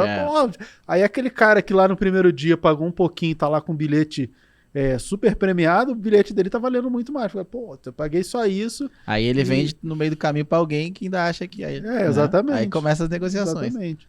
É bem simples, dá para pensar nas opções como essa corrida, porque pode ser uma corrida de carro. Sim. Eu me uso como exemplo porque fica mais divertido. É cômico. Exatamente. Para se chamar de aquilo que eu tava falando com o Tomás mais cedo. Eu sempre fui aquele professor de cursinho, né? De cursinho não, eu nunca dei aula em cursinho, mas aquele estereótipo. Perfil, aquele estereótipo do professor de cursinho. Então, eu digo para todo mundo, se eu tiver que botar uma melancia no pescoço para que o aluno entenda, brother, já pode mandar vir um caminhão de melancia, que vai ser pouco, porque eu vou fazer, porque o meu objetivo é que as pessoas entendam. O conhecimento, ele é ponte, ele não é muro. Muita gente usa o conhecimento como muro, né? Pra falar assim, eu tenho conhecimento, eu sou melhor do que você. Eu uso o conhecimento para ser ponte, para aproximar as pessoas. Boa analogia. Para que todo mundo enriqueça, para que todo mundo... Porque eu acredito, assim, eu tenho certeza que todo mundo pode aprender. Enriquecedor todo de pessoas, adorei isso. Muito bom, Muito né? bom. Eu enriqueço as pessoas. Elas podem ganhar dinheiro, elas podem ganhar conhecimento, afeto, fazer parte do que os alunos chamam de família, que é a nossa grande comunidade, que é a nossa família, a família. Esse seu nome é muito bom, Mira. Eduardo Mira. Tem tanta analogia pra fazer. É muito bom. Aí você usa o negócio da mira de ações, né? Tá? Tem, o cara é cheio das analogias. Mas Deus quis assim, né? Deus quis assim, pô. Que legal, sensacional. Mas só pra resumir, que a gente acabou indo, você então tem um núcleo, né? Que são ações perenes, ações que não tem muita interferência, né, econômica, ela tá sempre ali, ela dá uma mexida e outra, mas é uma coisa que na teoria deveria sempre ficar, ela é menos volátil e tal. Então ali você investe bastante em renda variável, né, a maior aporte, né, eu diria assim. E aí depois você tem os periféricos, que são ações de crescimento, algumas small caps, né, coisas que você olha e fala assim, pô, isso aqui tem uma tendência interessante. E aí você vai lá, separa mais um pote de dinheiro para ir testando essas ações que você vê que tá em baixa e tal, mas que não é E também faço trade em opções. E aí você, né, imaginando uma mira, né? Tem lá o núcleo da mira, que é o iniciozinho lá e tal, aí você bota o maior e depois você vai pegando o perfeito. E aí o último é opções, que é onde você vê muita oportunidade, se alavanca e aí faz uma trava, e usa as estratégias de opções para ganhar, dar uma turbinada ali na... Eu posso até dizer que seria o último, mas se a gente pensar em volume financeiro, nem seria o último, seria mais ou menos próximo do segundo, porque como eu opero mais pesado com opções, então seria mais ou menos assim. Mas a ideia é mais ou menos essa. E qual é o meu objetivo? Ter sempre mais renda passiva. Porque renda passiva, eu não preciso fazer mais nada da vida, né? Renda passiva me garante. Essa é a ideia. Então, eu quero ter mais e mais e mais. E o trade, o quê? Me dá mais dinheiro para eu investir mais e ter mais renda passiva. Entendi. Eu precisava fazer trade? Não, eu não preciso fazer trade. Posso fazer mais nada da vida se eu quiser. Mas eu gosto, né? Da minha natureza. Eu não consigo ficar longe disso, entendeu? E aí, se eu consigo operar de forma alavancada, com ganho exponencial, sem ter tanta dor de cabeça, usando apenas o conhecimento que eu tenho. E eu procuro operar da forma mais simples, até para usar robô, eu procuro não usar, por quê? Porque eu ensino para os alunos, cara, tipo, abre o home broker, bota a ordem, simplifica olha aqui, a coisa, né? Eu procuro, arrisca menos, mas você usa as ferramentas... Eu procuro operar da forma mais artesanal possível, para mostrar que qualquer um consegue. Para o acesso ser maior, qualquer pessoa conseguir. Tendo plataforma, não. Eu tenho amigos que desenvolvem robôs para operar com derivativos, coisas que só fundos de investimento usam, e eu poderia usar. Eu tenho acesso a tudo isso. Só que aí, só para ensinar o cara a usar essa ferramenta, ele vai ter que fazer uma faculdade de matemática inteira. E aí eu prefiro não usar nem para mim, nem ensinar para os alunos, porque eu quero as coisas que qualquer um consiga. Qualquer pessoa consiga. Eu tenho uma aluna agora, da última turma, que ela é lá do interior de Pernambuco. Ela é bem da região, bem do interior. Cara, ela aprendeu super bem, a Mônica. Cara, ela foi super bem. Putz, ela cria umas vaquinhas lá, o marido dela trabalha, ela cuida da casa, que cria umas coisinhas lá no sertão, bem no sertão nordestino. E ela se dedicou, sangue no olho, para aprender. Cara, e aprendeu opções, valuation, um monte de coisa assim que um monte de doutor aí não sabe. Cara, então eu acredito que a educação é essa ferramenta para possibilitar que as pessoas façam as coisas, e todo mundo pode. Não tem restrição, não tem limitação. Ninguém não pode, todos podem. E aí você tá todo na renda variável, então você não tem assim renda fixa, você não tem... Cara, eu tenho renda fixa, tenho fundo imobiliário, tem bastante. Quase metade da carteira é fundo imobiliário. É menos da metade. Mas eu tenho renda fixa, mas é reserva de oportunidade. É mais isso. Mas reserva de oportunidade. Porque como eu tenho independência financeira, eu tenho o meu custo de vida bancado com dividendos, eu não tenho essa preocupação que as pessoas têm com reserva de emergência. Porque você pensa assim, eu preciso de uma reserva de emergência. Você nunca vai ficar desempregado de renda passiva, né? Exatamente. Assim, se eu vou ficar desempregado, não, mas eu já sou desempregado, não trabalho. Eu não trabalho. Eu só dou aula, né? Tipo, os professores ficam putos com isso, né? Sempre assim, tem milhares de alunos. Trabalho e tal. Você faz alguma coisa... Você só dá aula ou trabalha? Você trabalha ou você só dá aula? A vida inteira eu escutei isso, né? Então eu já acostumei. Tem milhares e milhares e milhares de alunos, é só dar aula. Só. Mas eu tenho a independência financeira, então, em teoria, eu não precisaria muito de reserva de emergência. Mas você pode ter uma emergência, não sei o quê. Eu sei. É por isso que tem seguro de casa, seguro de carro, plano de saúde, não sei o quê, que é justamente para cobrir as emergências. Isso também reduz a necessidade de reserva de emergência. Mas claro que a reserva de oportunidade que eu tenho também serve para uma emergência, se for necessário. Mas renda fixa para mim é isso. Ou então trade. Que aí eu também gosto de fazer trade em renda fixa, porque eu olho lá o gráfico do DI futuro para ver o que está precificando em taxas futuras para operar o tesouro pré-fixado, que é o mais fácil, né? Ou então títulos privados pré-fixados, CDB pré, dá para operar também olhando DI futuro. Entendi. Porque assim, como o gráfico é minha especialidade, eu sou analista gráfico, embora faça muito de fundamento também, mas o gráfico é uma das minhas especialidades. Então, com gráfico eu opero qualquer coisa, criptomoeda, juro, ação, opção. Claro que assim, eu não uso o gráfico para operar a opção. Eu uso o gráfico para ver a direção da ação que ela vai fazer, para usar um instrumento, opções, para me aproveitar daquele movimento que o ativo está fazendo. Porque tem gente que usa o gráfico para operar a opção em si, day trade. Só no gráfico eu não uso dessa maneira. Eu também não. Eu faço do jeito que você faz também. O gráfico só do ativo, né? Para ter noção de direção e tal. Porque eu sempre digo, a opção ela é uma ferramenta. Você não investe em opções, porque a opção ela não paga dividendo, ela não faz nada. Então ela não é um investimento. Não paga juros, não paga dividendo, então ela não é um investimento, ela é apenas uma ferramenta. E aí você tem que ter uma necessidade, que é o quê? Eu preciso de alguma coisa que vai para cima. Por quê? Porque eu acredito que o ativo vai subir. Então, primeiro você cria uma análise sobre o ativo que você quer operar e a partir daí você escolhe a ferramenta. É o que eu falo assim, você tem que bater um prego na parede. Aí você olha assim a caixa de ferramenta. Tem um martelo, tem um serrote. Cara, aí você pega o serrote. Cara, não vai dar certo para bater o prego. Você tem que pegar a ferramenta correta. A opção ela é a ferramenta. E aí você vai olhar lá, você vai usar de que jeito? Aí tem algumas maneiras, mas as opções elas são ferramentas. Você cria ali uma análise sobre o ativo, vai para cima. Se você acha que vai para cima, já é meio caminho andado, né? Eu vou fazer assim, assim ou assim. Não vou fazer assado, porque isso é se o ativo fosse cair, entendeu? Então, você criou a narrativa, a tua tese de investimento, e depois você usa a opção para alavancar essa tua tese.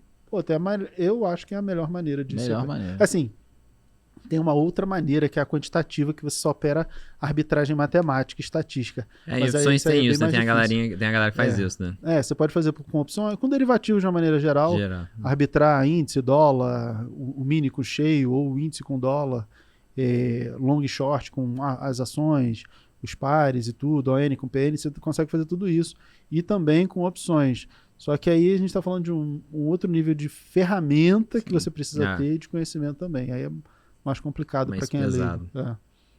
Mas é bacana também, eu gosto. O Roxo falou que ele está tentando desenvolver um sistema para arbitrar a diferença de volatilidade entre o ETF e os ativos daquele ETF.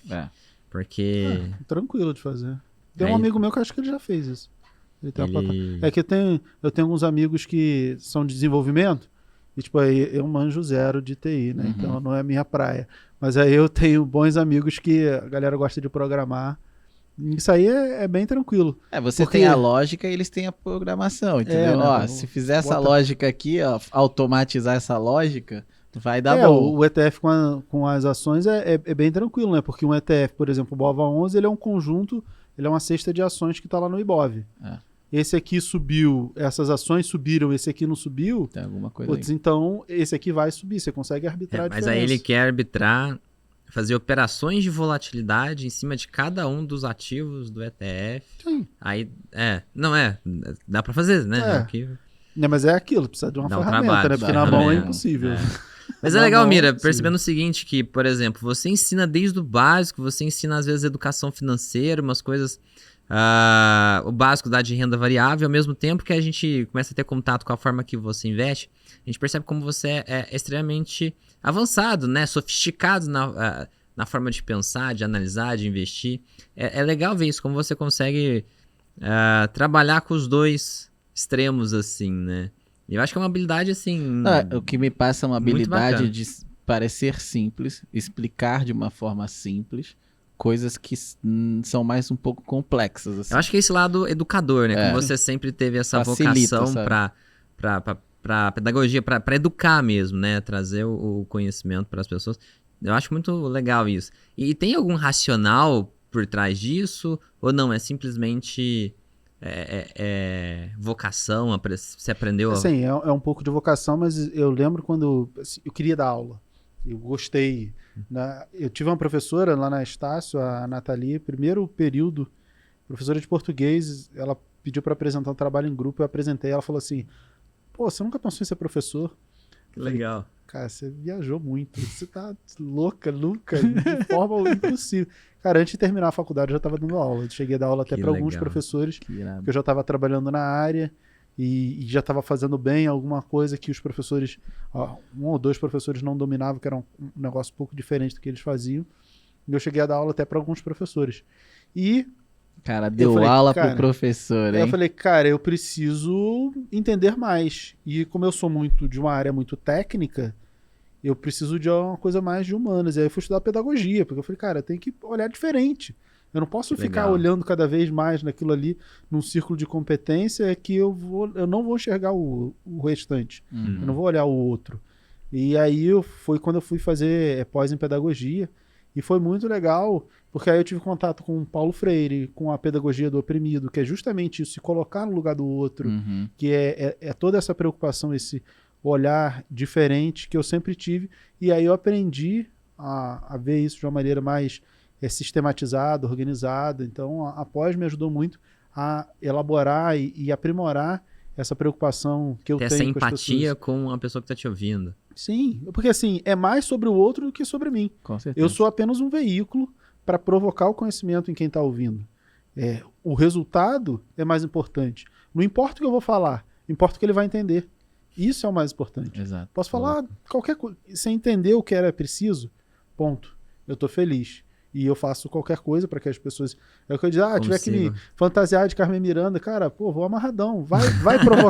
Vai provocar o entendimento nas pessoas? Cara, é isso, tô feliz. Top. Caraca, é muito legal ver esse senso de missão, assim. Eu acho, me inspira, assim, eu acho foda. Mira, voltando para os investimentos aqui, tem alguma coisa... Você já falou que opções para muita gente é diferente, né? Pro canal aqui não é, mas já é uma coisa diferente para a maioria das pessoas. Tem alguma coisa diferente que você investe? Que você deve ter bastante coisa, você disse que tradeou a vida, né? Mas, por exemplo, eu uso sempre o Tomás como exemplo. Ele investe em jogador de futebol. O Tato veio aqui e falou que investe numa tese do urânio. O urânio é uma tese interessante do urânio. Tem fundo para isso. E aí algumas pessoas, cada uma fala... Aí, por exemplo, operar o DI, o Bruno Paulinelli. Ele falou que ele passou muito tempo operando DI e tal. Tem alguma coisa de diferente que... Aparentemente você tem contato com tudo, assim, mas... Alguma coisa que você pensa, pô, isso aqui é diferente. Uma coisa meio tá fora do radar, mas você tá meio que de olho e ninguém tá falando. Tem alguma coisa assim? Cara, que eu me lembre... Não, nada de, assim... De tão diferente. Porque, assim, eu opero criptomoeda... Opera fundos imobiliários, ações, opções. O cara opera tudo, velho. Não, mas tem muita coisa. Quem ele falar, você é jogador de futebol, assim. Cara, é um tipo de coisa que eu nunca mexi. Compra uns terrenos perdidos, sei lá. Não, isso aí não. Mas tudo isso eu já pensei em fazer. Putz, comprar terreno é legal. Cara, depende muito do que é legal. Vai valorizar 1000%? Não vai, mas em opções eu consigo fazer isso. Entendeu? Aí quando você tem uma gama de possibilidades, você olha assim, putz, eu posso fazer qualquer coisa, né? Qualquer trade, qualquer coisa, desde que você entenda. Tinha um custo de oportunidade ali, né? Aí você fala, putz, não, eu vou fazer isso aqui. Cara, mas eu tenho esse aqui outro porque, porra, é mais fácil, vai me dar mais dinheiro. Vou fazer outro, ó. Exatamente, cara. E pra mim, opções é isso. Aham. Toda vez que alguém fala assim, porque consórcio é investimento. Eu falo, cara, consórcio não é investimento. Não, porque dá pra fazer assim, porque dá pra fazer assado, você ganha. Eu falei, você tá falando de trade. E, brother, trade é minha praia. Você quer vir pro meu mundo? Aqui? Você quer vir pro meu mundo? Vem pro meu mundo, brother. Pô, vamos falar de trade, então. Quer falar de trade? Eu já fiz trade em consórcio, a gente faz trade no que quiser. E aí, pô, vamos pro mundo do trade, pô, vamos falar de opções, vamos falar de derivativo. Vamos tradar, entendeu? Porque as pessoas acham que, assim, tudo que deu dinheiro, não, é investimento. Não, brother, investimento é uma coisa, trade é outra. E você pode fazer as duas coisas, não tem problema. Eu faço, misturo as duas coisas tranquilamente, mas eu sei que uma coisa é uma coisa, outra coisa é outra coisa. Por isso que, assim, eu preciso me jogar em um monte de coisa diferente. Cara, só se fosse muito melhor do que, por exemplo, o que eu acho que é o mercado de opções. Que eu acho que, pra mim, me supre as minhas necessidades. Eu montei uma estrutura agora, uma trava de baixa em Bova, para proteger minha carteira até as eleições. Tô tranquilo. E, cara, beleza. Mas eu também posso especular? Posso, mas eu também posso proteger, eu posso fazer um monte de coisa. Eu adoro esse mindset, tá vendo? Igual eu falei no último podcast aí. Falei, o cara ataca o mercado. Entendeu? Não é tipo, tô me defendendo, tô usando opções só pra me defender, porque se cair o mercado, explodiu uma bomba de Hiroshima. Falei, não, mano, é atacar, ver as oportunidades, o que ele tá achando legal, o que ele tá vendo de interessante. Quando a gente fala de tese, né, de tipo, não ser passivo, assim, eu acho que assim... Não ser passivo, a pessoa tava tipo assim, o que eu faço? Eu diversifico o máximo possível. E aí, mas não, eu gosto de atacar, ter uma coisa assim, mais específica, né? Ter um movimento ativo pra buscar o retorno, né? E é o que você faz, por exemplo, né? Eu gosto desse mindset, assim. E assim, entre investir e tradar, ao longo do tempo, se você for investir durante 50, 60 anos, investir sempre vai ser o caminho mais fácil. Tradar vai ser sempre o caminho mais complicado, mais difícil, porque você ganha e você perde, né? Sim. O caminho mais fácil para qualquer pessoa que está começando e de repente não tem tempo, não quer tradar, compra boas empresas todos os meses pro resto da sua vida. Pronto. Então, não tem como dar errado. Mas é aquilo que você falou do núcleo, entendeu? Tipo assim, eu tenho lá o meu núcleozinho, que é o maior, meu pedaço maior é isso aí, são dividendos, uma coisa mais perene, montei lá uma carteirinha, adoro Copel. Entendeu? Tá me iludindo? Mas eu acho... Eu recomendei comprar ano passado. Então, tá me iludindo, mas eu gosto. 100%. Então, né? Aí eu fico lá, tô feliz pra caramba. Então eu tenho minha carteira de dividendos que eu gosto, que tá lá, que é a grande maioria do meu dinheiro, entendeu? Mas eu amo ver uma oportunidade do tipo assim, a Sul-América. Eu amo ver uma oportunidade assim de, essa tese do urânio me chamou a atenção. Faz sentido. Sabe aquela coisa, acho que eu tenho um pouco do empreendedorismo em mim. Eu acho que ter isso aí, assim, você acaba investindo numa coisa que é mais suave, mais tranquila. Sim. Ações mais perenes, é o caminho que eu acho que todo mundo deve começar. Mas naturalmente você vai se interessando. Exato. E você vai adquirindo com o passar do tempo, exatamente. E o conhecimento é que te permite fazer coisas diferentes. Exato. Eu acho que eu consigo ir um pouco mais. Isso aí. Fazer coisas um pouco diferentes, que não necessariamente são coisas mais arriscadas. E como diz o Warren Buffett, o risco está em não saber o que você está fazendo. Exato. A partir do momento que você adquire conhecimento, isso aí. Você vai lá, peraí, dá para fazer isso aqui também, dá para fazer isso aqui, aqui. Eu tenho 70% do meu dinheiro tá lá, bem arrumado, bem aplicado, e que eu fico até às vezes mexendo um pouquinho, mas muito pouco. E 30% é oportunidade. Então, um jogador de futebol, um trade em qualquer outro tipo de coisa, uma opção. Eu falei pra ele, assim, tem uns 20 mil ali, tô querendo fazer uma loucura aí, Jimmy. E aí? O que a gente tem de bom? Que foi o legal da Sul-América, né? E aí deu certo, mas assim, é bem essa coisa, sabe? Do tipo, quanto mais você tá no mercado, mais conhecimento você adquire, né? Eu tô, sei lá, uns 5 anos, mais ou menos, 5, 6 anos. Que eu tô ali envolvido com pessoas que têm conhecimento, foi quando eu te conheci, né? Conheci outros grandes players aí, grandes formadores de pessoas. E isso foi me dando conhecimento profundo de... E aí eu percebi, eu falei, cara, demora dividendos, né? Demora pra você, que nem você falou. Tipo, quando eu tinha pouca grana, eu tinha que ser mais arriscado, porque eu queria, né? Sim. E eu fui usando o meu conhecimento pra mitigar o risco. Né? Então, quanto mais conhecimento você tem, mais você calcula o risco. Então, né, você fica... É mais ou menos nessa pegada. Então, foi o que eu fiz, assim, tipo... Hoje eu me arrisco mais com 30% e com mais conhecimento. Eu acho que é bem isso, a questão da zona de competência, né? A pessoa, é fácil começar no arroz com feijão, numa carteira diversificada de longo prazo. E é gostoso para a pessoa começar dessa forma. Ela vai comprando, principalmente pagadores de dividendos, aí vê lá um dinheiro caindo. Olha que legal. É um feedback positivo, né? A pessoa fica satisfeita. Eu acho que tem uma pedagogia por trás do dividendo que é isso. Né? Você não fez nada, caiu o dinheiro. Eu acho que esse é o melhor fator do fundo imobiliário, porque como ele paga todo mês, você já fica mal acostumado com receber o dividendo. E o dividendo, como você falou lá, no início é pouco. Só que ele é um pouco eterno. Sim. Você já pensou que aquele dividendo você vai receber pro resto da sua vida, vai ficar para os herdeiros, filhos, netos, enquanto não se desfizerem da ação, ela vai pagar dividendo eternamente. Sim. É pouco ou será que não é? Eu sempre, quando eu falo isso assim, pensa quanto você pagaria por um cargo por um emprego que te desse R$1.000 por mês, pro resto da vida. Aí você, putz, sei lá, R$200 mil, R$300 mil, você compraria um emprego desse? Legal, como a lógica de comprar assim, um emprego. Você compraria um emprego que te pague R$1.000 pro resto da vida, sem você ter que trabalhar? Putz, eu compraria. Aí se eu falar para você que você pode comprar isso e o dinheiro ainda vai continuar sendo seu, será que vale a pena? Isso é comprar dividendo. Você bota lá, compra as ações ou fundos imobiliários, vão te pagar 1.000, 2.000, dependendo do valor que você vai colocar, só que o dinheiro continua sendo seu. Você vai receber os dividendos, o dinheiro continua sendo seu. Você vai ter as duas coisas. O dividendo caindo na sua conta e o dinheiro que está lá. Então, mas eu acho essa visão pedagógica é muito boa. Não, eu acho, ele é o rei da analogia, falei. Mas eu acho que é o seguinte, quando você é jovem, você tá em época de trabalho, você tá em época de construção, você tá em época de produzir, né? Você, na minha concepção, até os 50 anos, você é um cara de alto nível de produção. E você vai tentando ganhar mais dinheiro ao longo dessa jornada. Ao mesmo tempo, no meu mindset, tá? Não pode ser diferente para qualquer outra pessoa e etc. Eu acho que é uma época onde você pode arriscar mais. Entende? Sempre foi esse meu pensamento. Eu falei, cara, eu não vou ficar ganhando R$2.000 o resto da minha vida. Entendeu? Eu tô aqui pra trabalhar, pra fazer, pra ganhar mais. Então eu pensava assim, cara, esses R$2.000 que eu ganho hoje, eu posso arriscar mais.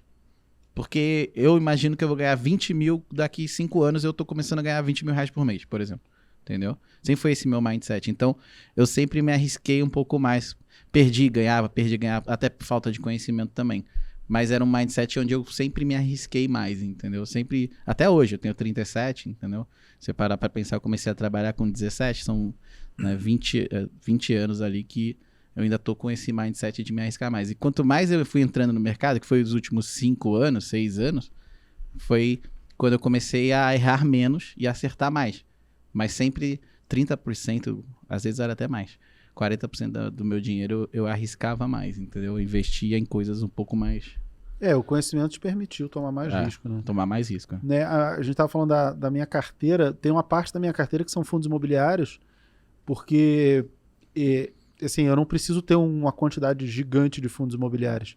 Eu só preciso ter uma quantidade que me pague o dividendo que eu preciso receber. Isso. Ponto. Mais do que isso eu não preciso, não vejo necessidade. E claro, hoje minha carteira é bem maior do que eu preciso de receber em dividendos, né? Porque eu continuo trabalhando, reinvestindo, tradando e fazendo, e gerando grana. Então você usa o FI para pagar suas contas. Sim, basicamente. Eu faço isso também. Eu faço isso também. Tenho carteira de fundos imobiliários, eu recomendo fundos imobiliários para meus alunos, dou aula de fundo imobiliário. E aí tem parte em papel, parte em tijolo. E além disso, aí você... porque assim, eu preciso ter uma carteira só de fundos imobiliários? Poderia, não tem problema algum. Só que eu gosto de ações mais conservadoras, eu gosto de operar opções, e aí eu uso as ações como garantia, eu gosto de fazer um monte de coisa. Eu poderia fazer uma coisa só? Poderia, mas como eu acabo tendo conhecimento por diversas áreas, eu acabo operando diversas coisas. Maneiro. Eu penso da mesma forma, porque pra mim era bom pra eu aprender também. Então eu comecei a investir em fundos imobiliários para tentar entender como é que funcionava, entendeu? Porque como eu tô imerso nesse mercado, eu falei, é ridículo você não saber fundos imobiliários como funciona, me incomodava assim, sabe? Aí eu comecei a investir, comecei a entender como é fundo de tijolo, fundo de papel, o que funciona, qual é a lógica de cada um. E aí eu fui botando uma grana, Aí eu comecei a ter um rendimento mensal maneiro, aí eu falei, porra, quer saber? Eu vou botar uma grana mais alta aqui. Eu quero receber mais. Exato. É a questão pedagógica Aí que eu você fui. falou, acho Então eu tenho foda isso. eu tenho minhas ações perenes de dividendos, eu tenho minhas ações de fundos, eu tenho ações de fundo imobiliário, né? E eu tenho, aí eu comecei a mexer com opções com esse cara aqui, entendeu?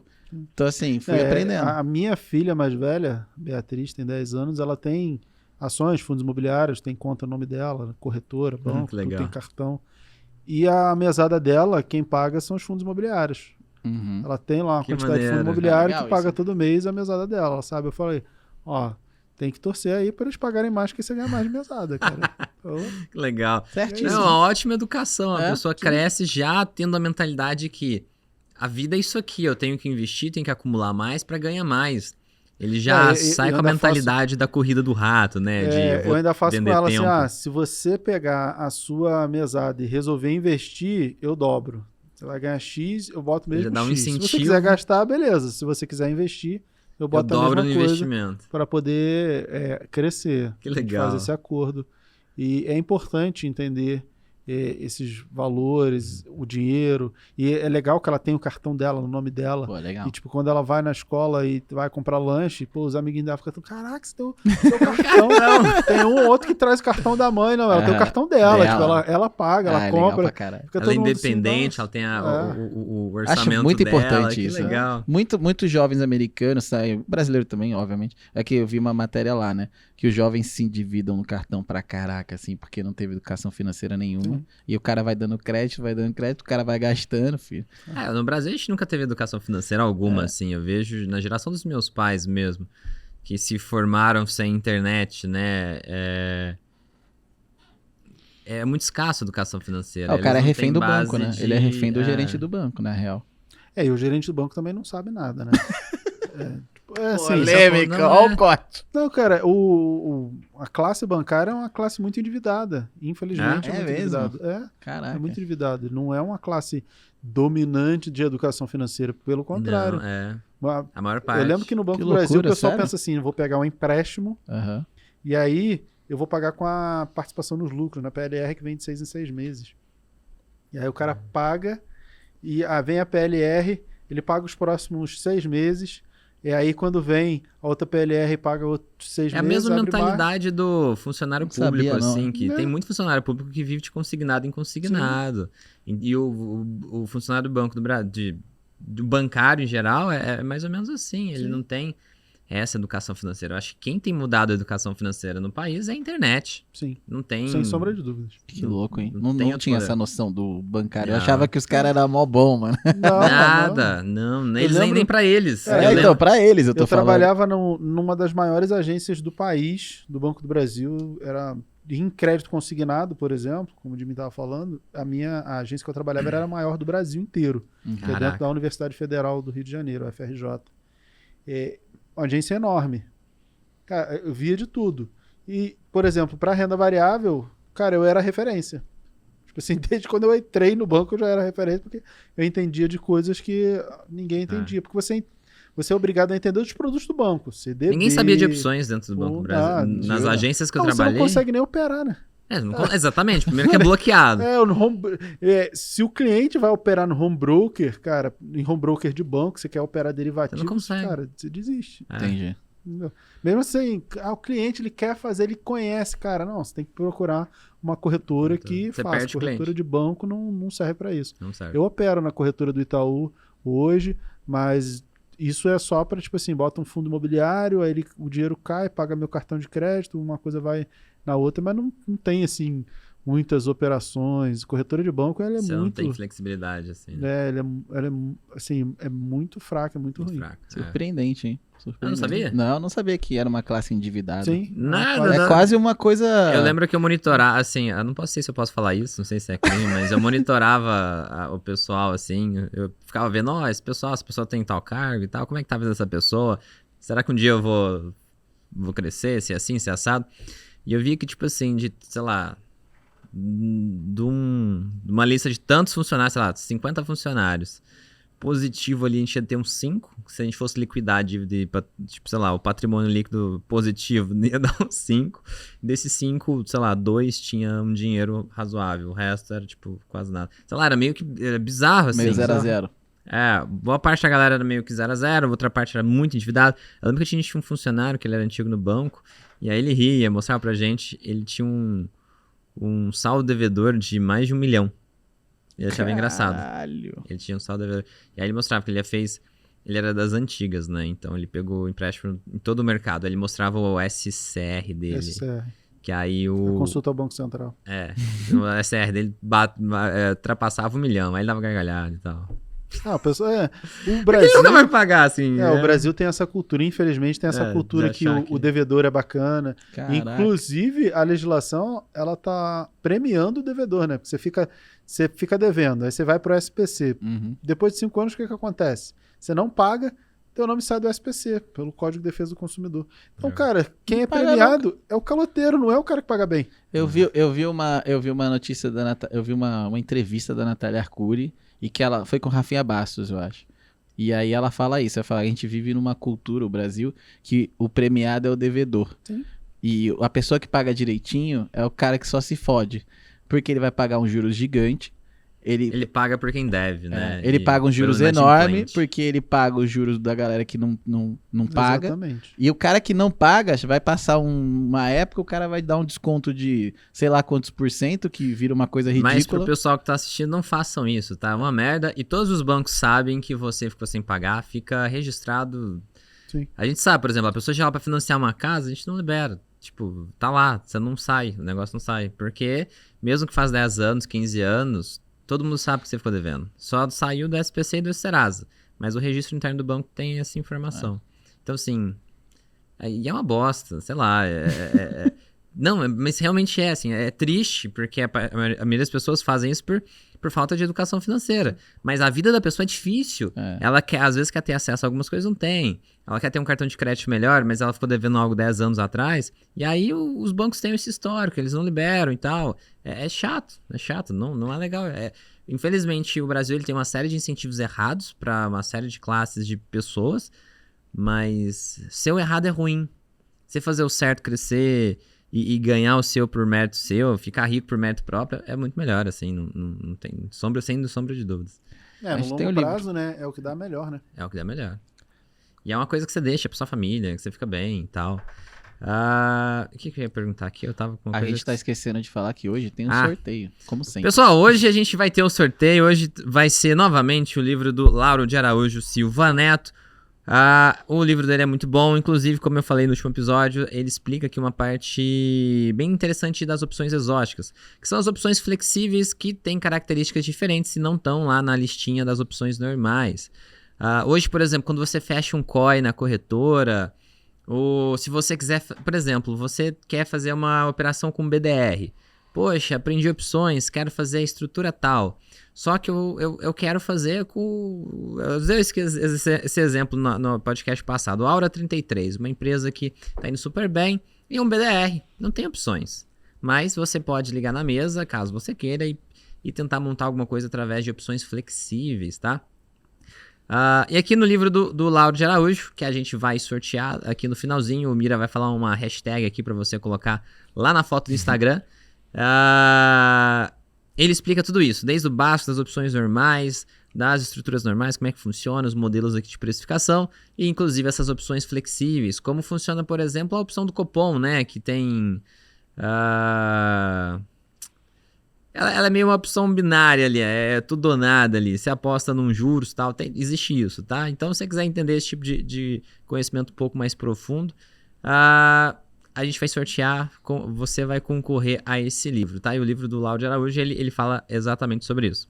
Então, no finalzinho aqui, a gente vai pedir uma hashtag pro Mira. Fica até o final para você participar do sorteio. Mira, eu tava com uma pergunta na cabeça, eu fiquei segurando ela, aí eu perdi, aí eu distraí. Eu interti, falei, nossa, assunto legal, perdi. Mas, cripto, o que você acha de cripto? Você é um maximalista que só investe em Bitcoin? Ou você gosta de Bitcoin, Ethereum e outras? Eu tenho essencialmente Bitcoin, mas eu tenho outras criptos, Stellar, IOTA, Ripple, mas eu devia ter só Bitcoin. Você devia ter só Bitcoin. Por que isso? É porque eu diversifiquei. Eu tenho, E o que deu bom foi Bitcoin. eu tenho Bitcoin mais do que qualquer outra moeda Bitcoin, mas eu diversifiquei. Falei, tem que diversificar, né? Não sei. Se eu tivesse concentrado tudo em Bitcoin desde 2017, eu tinha ganho muito mais, absurdamente mais. Verdade. Na minha carteira, acho que alguns dos maiores prejuízos são em cripto. Eu coloquei lá um dinheirinho, nem é tanta coisa, só que o negócio... Algumas criptos quase zeraram, assim. Então fica lá registrado eu comprei, eu acho que eu comprei na época uns 30 e poucos mil reais, que hoje valem mais de 300 mil reais. Caraca, Mira, você é uma fera mesmo. Quando eu conheci o mas Mira, ele já fazia atrás, trade né? de cripto. Imagina. Foi lá atrás, no Você pegou 2017. 4 anos atrás conheci o Mira. Ele já brincava com o Bitcoin. 2017, se eu deixasse tudo em Bitcoin, tinha ganho muito mais dinheiro. tinha dado muito mais. Não, e tinha ele dado fazia... mais. Eu lembro que você me falou, ele fazia arbitragem de uma corretora para outra, na madrugada. Porque as exchanges de criptomoedas, elas são bolsas. Foi a primeira vez que eu vi alguém falar isso. Então você não... É diferente Então varia os preços. De Sim. É diferente de você ter hoje uma bolsa no Brasil que tem diversas corretoras e o preço ele é único em todas as corretoras. Nas exchanges, não. O que está sendo negociado numa exchange é uma coisa, o que está sendo negociado em outra exchange é outra coisa. O preço pode ser diferente. Tá? Não necessariamente o preço é igual. Quando você está, por exemplo, negociando no Brasil, numa corretora no Brasil, em reais, você ainda tem o efeito do câmbio. Você tem o efeito do dólar aí. Paga mais... Que tem um spread, né? Não só o spread, mas o câmbio mesmo. Em reais, você vai ter uma variação. Às vezes você comprou Bitcoin. Aconteceu isso uma época. Eu lembro que antigamente acontecia muito. Eu não lembro quantos com mais anos frequência. atrás. Que o Bitcoin estava andando de lado. Só que o meu saldo em reais estava aumentando. Por quê? Estava aumentando porque o dólar subiu. E aí o dólar subiu, o saldo estava aumentando. Por quê? Porque eu tenho bitcoins em dólar, em exchange estrangeira, e aí o dólar subindo, aquilo valorizava ali a carteira também. O Bitcoin nem se mexeu. Agora, quando o Bitcoin sobe e o dólar também sobe, eu ganho 2 vezes. Entendeu? Então, dá para fazer, dá para arbitrar. Mas, assim, eu tenho essencialmente... Acho que antigamente era melhor para arbitrar. Acho que hoje em dia já deve... Tem uma série de pessoas que usa já sistema automatizado, né? Sim. Robô pra caramba. O robô ele diminui o spread e a arbitragem, né? E a velocidade da arbitragem e tal, né? O ruim de arbitrar em exchange diferente é que você tem que vender em uma, comprar em outra e você precisa de grana. Você não pode simplesmente usar o saldo de uma com outra como você faz na corretora. Hoje, na Bolsa do Brasil, que você consegue operar com saldo e um monte de coisa. Nas exchanges, não. Você precisa de grana em 2 exchanges. Você balancear esses saldos vai ser outro dia. Não, porque você vende e aí você compra e às vezes é uma fração pequena e não dá tempo de você vender, transferir, sacar o dinheiro. Não dá tempo. Aí você precisa de saldo em 2 exchanges. Mas assim dá para fazer. Mira, você tem algum plano para o futuro que você pode compartilhar com a gente? Você já faz várias coisas, tem vários projetos, tem alguma coisa para vir aí que você pode falar? Assim, esse ano eu vou lançar alguns cursos, né? Mais turmas do Minha Carteira Número 1, que é um curso de renda variável que eu ensino análise técnica, análise fundamentalista, fundos imobiliários, ações, opções, gerenciamento de carteira, Markowitz. É bem completa e uma pessoa que não sabe nada pode entrar ali que... Não sabe nada de bolsa, agora não sabe nada de investimento, de renda fixa, aí tem que fazer a jornada da desfudência, que é o curso da Natália, eu dou aula lá no curso também. Mas aí começa dessa parte do endividamento, virando a chave para investidor, básico de matemática financeira, renda fixa. Porque não adianta a pessoa estar endividada e querer investir, não tem lógica, né? Concorda ou não? Ou eu tô viajando? Depende do Porque eu acho que ela tem que se organizar, né? Então...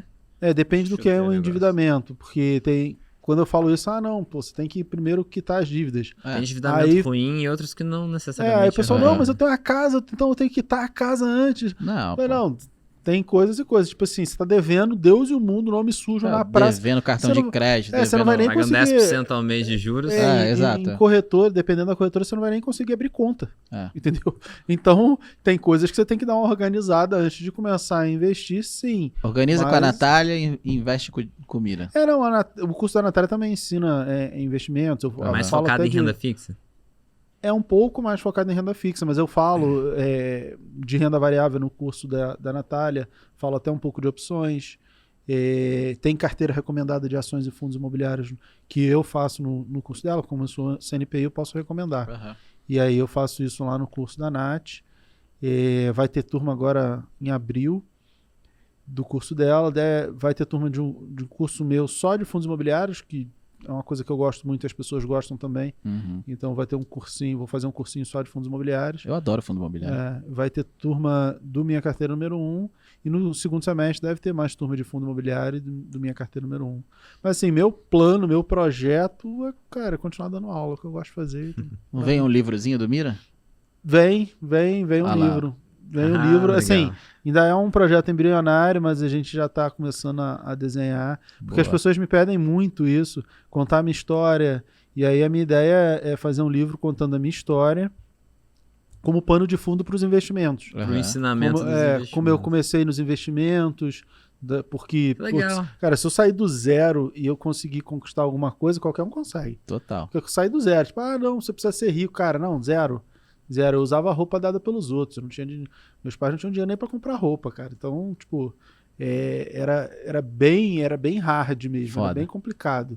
A gente só não passou fome mesmo porque, pô, minha avó morava do lado, tipo, às vezes dava um arroz o negócio. Então, cara, se eu conseguir, qualquer um consegue. Isso aí. Eu estudei em colégio público, eu fiz faculdade particular porque eu não tinha nem condição Aqui no de Brasil passar. é o contrário, né? Quem não tem grana faz particular e o Sim. rico faz a pública, né? Eu trabalhava com um operador de telemarketing e não era suficiente para pagar a faculdade. Eu fui trabalhar de madrugada para poder também ter o adicional noturno, para com o adicional noturno eu conseguir pagar a faculdade. Eu ia para a faculdade à noite, saía da faculdade, trabalhava a madrugada inteira, saía de manhã, ia para casa, dormia durante o dia, de noite ia para a faculdade. Foi assim que eu consegui fazer a faculdade. Até perto do final da faculdade, aí eu pedi demissão para trabalhar na área. E foi assim, cara, nunca foi fácil. Se eu conseguir, cara, qualquer um consegue, basta querer. Basta querer, né, Di? Aí eu falo isso querer. sempre, mano. Basta querer. Eu concordo. Eu acho que se o cara quer, meu irmão, a gente voltou falando de disciplina hoje, né? Você tem que ter uma disciplina, né, ali pra você realmente executar tudo isso que você executava, né, ao mesmo tempo.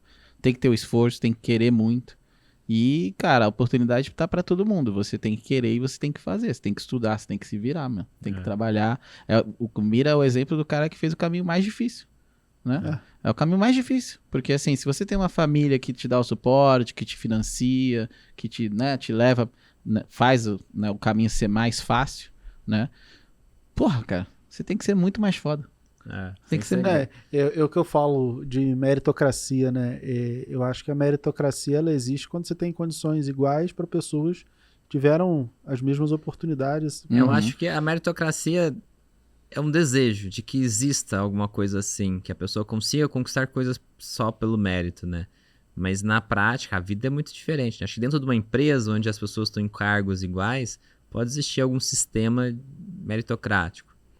Mas não acho que quando você traz para a vida real, na sociedade, não funciona assim. E às vezes eu falo com a minha esposa, eu falei, cara, minha filha estuda num colégio particular, eu pago, putz, ela quer fazer um inglês, eu falei, putz, eu acho legal, vamos fazer um inglês, vamos fazer isso e aquilo. Como é que eu vou comparar com a criança que tá lá na favela da Maré, que eu falo da favela da Maré porque eu conheço, e eu andei lá várias vezes, vários locais do Rio de Janeiro, porque a criança vai para a escola para poder ter alguma comida, que várias vezes na semana tem que ficar escondido embaixo da mesa para se esconder dos tiroteios, não tem um amparo psicológico, pô, e não, cara, é meritocracia, todo mundo tem as mesmas chances, cara, não é igual. Não é. É muito diferente, não dá para comparar, entendeu?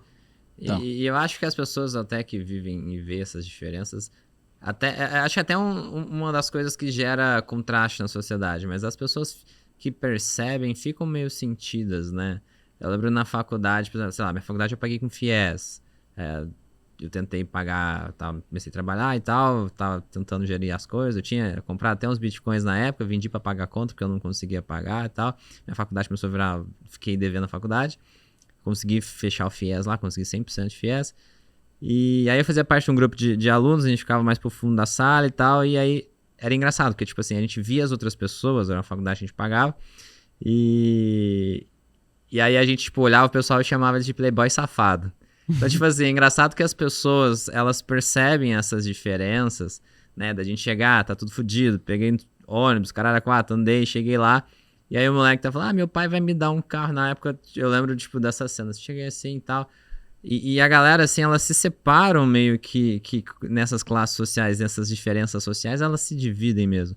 E aí eu cheguei na porta, assim, aí tinha um amigo meu lá perto, conversando com os meninos, aí eu cheguei lá e tal, aí o pessoal falando, moleque, sei lá, quando eu tinha 17, 18 anos. Não, porque aí eu vou, qual carro que eu escolho? Tal ou tal, porque na época era tipo 30, 40 mil reais. Caralho, o pai vai pagar isso aí pro moleque, um carro, assim, pra mim era muito desconcertante, era muito fora da minha realidade, assim. E é foda, que às vezes é igual, eu fico pensando agora de retrospecto, por que a gente chamava uns playboys safados e tal, mas é por causa disso, a gente, na verdade, a pessoa é sentida de ver e não entender e encarar essas diferenças sociais, né? Hoje eu vivo uma outra realidade e tal, a pessoa me vê e fala lá, o playboy safado, né? Mas, hoje é você. Hoje, mas é engraçado e realmente não é... A vida em si não é meritocrática de modo algum, assim. Existe... A gente tá falando de disciplina que é tipo assim, se você busca, você pode conseguir. Mas as chances, as probabilidades, é igual volta pro mercado. A gente sempre trabalha com chance, probabilidade. Nada é igual. A chance de nada é igual. Você não vai falar que a chance de Oi e de Banco do Brasil subir a mesma, ou de cair a mesma. Você não vai falar. Cada coisa tem a sua realidade, sua chance de subir, cair, de ir para um lado ou pro outro. Mas sei lá, é isso. Eu entendo e vejo como que... Para algumas pessoas, acho que ouvir a palavra meritocracia, acho que até dói, assim, porque vê que a o Brasil vida não é um país justo, né? De modo algum. Então, falar em meritocracia é um negócio um pouco complicado. Muito complicado. Mira, se você puder dar aqui um call pra gente de fundo imobiliário, um fundo imobiliário, a pessoa tá começando, tá ali, se ela pudesse confiar, vou começar, vou entrar nesse FI, qual que você acha? Tem um nome que vem na sua cabeça pro cara? Não, eu gosto de vários fundos imobiliários. Assim, não é recomendação de compra, porque como eu sou um analista, as recomendações de compra são... eu não sei a regra, é isso aí. São coisas oficiais que eu tenho que reportar para a CVM. Meu CPF não, e da minha esposa são fiscalizados pela CVM. E aí... A pergunta foi formulada errada, então. Não, sem problema, é só para as pessoas entenderem, porque eu falo assim, eu gosto disso, eu acho que tá legal, é diferente de eu falar assim, isso aqui vale a pena comprar, que é uma recomendação, blá, que é uma recomendação oficial. Uhum. Geralmente eu falo do que eu gosto, por quê? Porque se eu falo de um ativo, se eu faço uma recomendação, eu vou reportar lá o preço de compra, o preço de venda. Se tiver um preço de venda, tem todo uma formalidade. Uma burocracia, uma formalidade que precisa ser seguida, porque somos profissionais certificados e fiscalizados. Mas eu gosto de ALZR, eu gosto do HGLG, que são fundos de tijolo. Na verdade, eu tenho vários fundos de tijolo e vários fundos de papel. Eu gosto do IRDM, que é um fundo de papel. Tem vários. Eu costumo dizer assim, tá começando, pega 4 setores, que é papel, logístico, shopping e comercial. Papel, logístico, shopping, e eu tô esquecendo de um. Lajes corporativas, óbvio. Laje corporativa. Tem o HGRE, o KNRI de laje corporativa. Então, pega lajes corporativas, shopping e logístico, esses 3 de tijolo e setor de papel. E aí, se você olhar os 3 maiores de cada setor desse, você vai ter aí 12 ativos, você já vai ter ativos bacanas. Você vai uma segurança legal. Vai ser a melhor carteira com o melhor retorno? Não vai. Porque você vai estar pegando ativos que são muito bons. Sim. E o mercado precifica isso. Mas hoje eles caíram tanto por conta da alta da taxa de juros, que você consegue bons ativos, por exemplo, fundos da Quineia, que é a maior gestora, uma das melhores, você consegue preços muito bons para receber bons dividendos, que você receberia há tempos atrás só em fundos mais arriscados. Então você consegue isso nos grandes fundos. Eu gosto do HGRE, o HGLG, o KNRI, o KNCR, que é voltado a CDI, é um que tipo, todo mundo compra. Eu dei call ano passado do VGIR, que é o da Valora, que é atrelado ao CDI, então ele subiu, foi um dos poucos fundos que subiram para cá. Mesmo com a alta da Selic. Mesmo com a alta da Selic. Legal. É até por isso, né? Porque ele é quase 100% Selic. É um fundo de papel. Fundo de papel.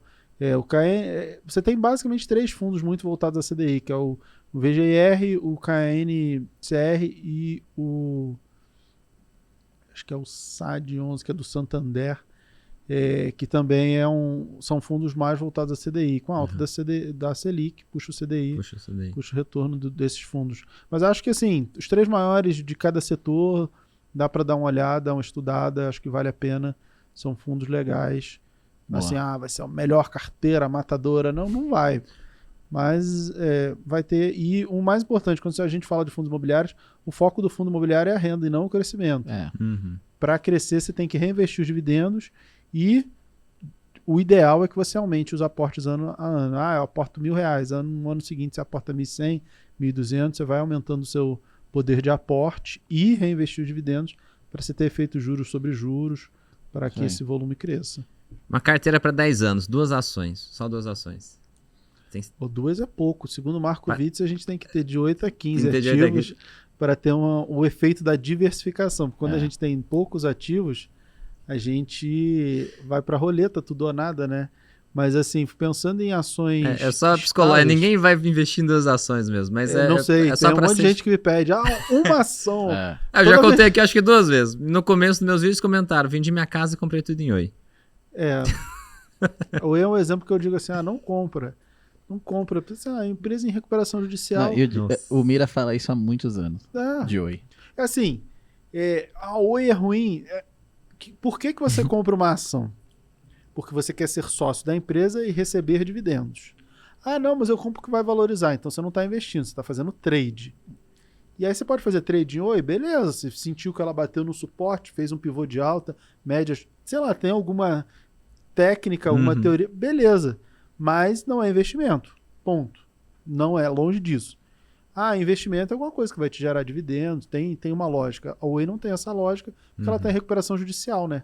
Então, nem lucro ela dá. Sim, então, é completamente diferente. Não faz nenhum sentido você investir em Oi. Vai fazer trade? Beleza, você pode fazer um trade ali.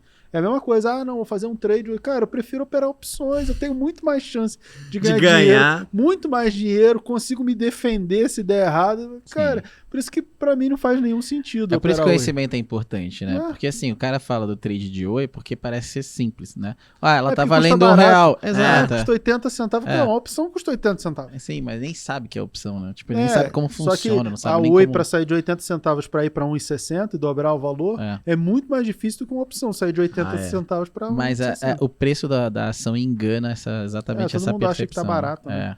Assim, ações para longo prazo, eu acho que bancos, eu gosto muito de Itaúsa, Itaúsa, mais Itaúsa, eu acho que é uma ação bem para longo prazo. Elétricas, uma Taesa, por exemplo. Ontem eu dei essa...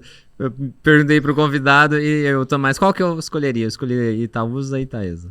Porque assim, Itaúsa é uma ação bem diversificada. O pessoal, mas paga pouco dividendo. Mas ela é concentrada em Itaú, mas ela está querendo diversificar. Né? Claro que Itaú ainda é muito grande na carteira de Taesa, de Itaúsa, mas está diversificando. Gosto muito de Taesa, recomendei ela ano passado e até tirei da recomendação no final do ano, não porque ela seja ruim, mas como ela tem contratos reajustados pelo IGPM, a expectativa para esse ano é que a inflação caísse. Né? Se não fosse a guerra, a inflação já era para ter caído. Mas no segundo semestre, a inflação já deve cair pelo menos um pouco. Terminar o ano ali entre 6% e 7% é o que a gente espera. E aí o IGPM tende a cair também, principalmente com essa queda do dólar. E a Itaúsa deve ter uma correção menor dos contratos e a gente deve perceber até uma queda no segundo semestre aí da cotação, mas ela é uma excelente empresa, ela tem contratos de mais de 20 anos, e como ela é transmissora, as elétricas são excelentes, mas você tem numa ponta a distribuidora, que é quem bota a energia na casa da gente, e o pessoal pode fazer gato e é quem sofre com o furto de energia. Do outro lado você tem a geradora, que tem a hidrelétrica e coisa e tal. Chuva. E aí você não tem chuva, não tem água, não gera tanta energia, e aí ela vende menos energia, ela fatura menos, é o que está acontecendo com a STT. Agora é a SB3, era a STT, era Tiet, virou a SB3. Eu tenho dela na carteira e ela tende a recuperar porque choveu, mas a transmissora, que é quem fica no meio do caminho, como o TRPL4, a Isacetip ou a Taesa, cara, tipo, alguém tem que botar energia para ela transmitir. Se vai ser uma termoelétrica, se vai ser energia eólica, solar, cara, vai ter que passar por ela. Não tem crise, e aí né? Vai chegar lá na distribuidora. O que você vai pensar é a manutenção, as linhas desligadas, porque tem manutenção. A TRPL4 ela é muito boa nessa questão da manutenção, ela consegue ser muito eficiente, por isso ela ganha dinheiro. Tem a questão dos reajustes, mas é basicamente isso. Então, transmissão é um meio do caminho ali mais tranquilo. E Taesa é uma empresa, assim, contratos de longo prazo, então eu tenho Taesa e Copel.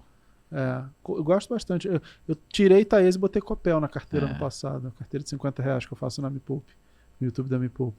Eu tirei Taesa e botei Copel. Boa. Legal. Mira, fala uma hashtag pra gente pro sorteio do livro. Qualquer coisa, qualquer palavra que você quiser. O pessoal vai ter uma foto lá no Instagram, uma foto nossa. Aí o pessoal vai comentar lá a hashtag e a gente vai sortear pra alguma dessas pessoas. Bota a hashtag Famira. Famira. Boa. Famira. Pessoal, então hashtag Famira nos comentários da nossa foto que a gente vai postar daqui a pouco. Ou talvez já até ter postado, né? Porque esse programa é gravado. Mas enfim, você vai lá no Instagram, @carvalho.jimmy, e comenta a hashtag Famira pra vocês concorrer ao livro. Eu saindo daqui. Na verdade não é hoje, mas enfim. Ele na hora que confunde, eu sempre faço confusão, esse de volta pro futuro aí, pra mim é uma complicação. Mas terminando o podcast, eu vou estar ao vivo no Instagram sorteando o livro pra vocês. Então, Boa. pessoal, essa é a hashtag. Mira, onde que nós te encontramos nas redes sociais? No Instagram, @professor Mira. No YouTube, youtube.com/professor Mira também. No YouTube da Me Poupe, tem um monte de vídeo meu lá. Basicamente isso. Tem meu canal do Telegram, que eu descobri que é um dos maiores canais do Brasil, não sabia. Jura? Tem quantos? Legal. Tem 190 mil inscritos. Caraca. 12º maior canal do Brasil. Que animal. Caraca. O da Natália é o 6º maior. E o meu 3º maior de finanças e investimento. Tem a Natália, o primo e eu. Que legal. E aí, na bio do meu Instagram tem o link pro grupo, pro canal do Telegram, porque eu posto conteúdo lá todos os dias, fechamentos de mercado, giro, a live do Boletim Focus. Ou então, quem quiser me mandar direct, eu mando o link do Telegram. É basicamente isso. Animal. Tomás. @Tomás Teri no Instagram, mas lá é life, bora viver. Quem quiser aprender eu fico olhando lá. Tu curte? Dá jet ski, Dá o curte aí, pô. Bora viver. Sempre acompanha. Quem quiser aprender estilo de vida, quando eu viver fizer, com Tomás. quando eu tiver uns 60 anos eu vou virar life coach. Porque aí eu posso, né, mano? 60 anos, já vivi e tal. Mira, alguma mensagem final para os nossos telespectadores, nossa audiência, telespectadores para essa televisão, né? O pessoal que tá investindo, tá começando. Se alguém te parasse na rua, o que você falaria? Disciplina. Invista sempre todos os meses, compre boas empresas e todos os meses. Nada vai ser mais importante que a disciplina. Boa. E claro, estudar, né? Quanto mais você puder estudar, mais você vai conseguir retorno. Melhores serão os seus retornos. Eu acho que resume muito bem. Ótimo. Foda. Mira, muito obrigado por estar aqui com a gente, ter aceitado o convite. Que precisar da gente aí, nós estamos sempre juntos. Pessoal, um grande abraço, espero que vocês tenham gostado. Vai lá pro Instagram para concorrer ao livro. É isso, um grande abraço, até o próximo vídeo, podcast, story, onde você me encontrar. Falou!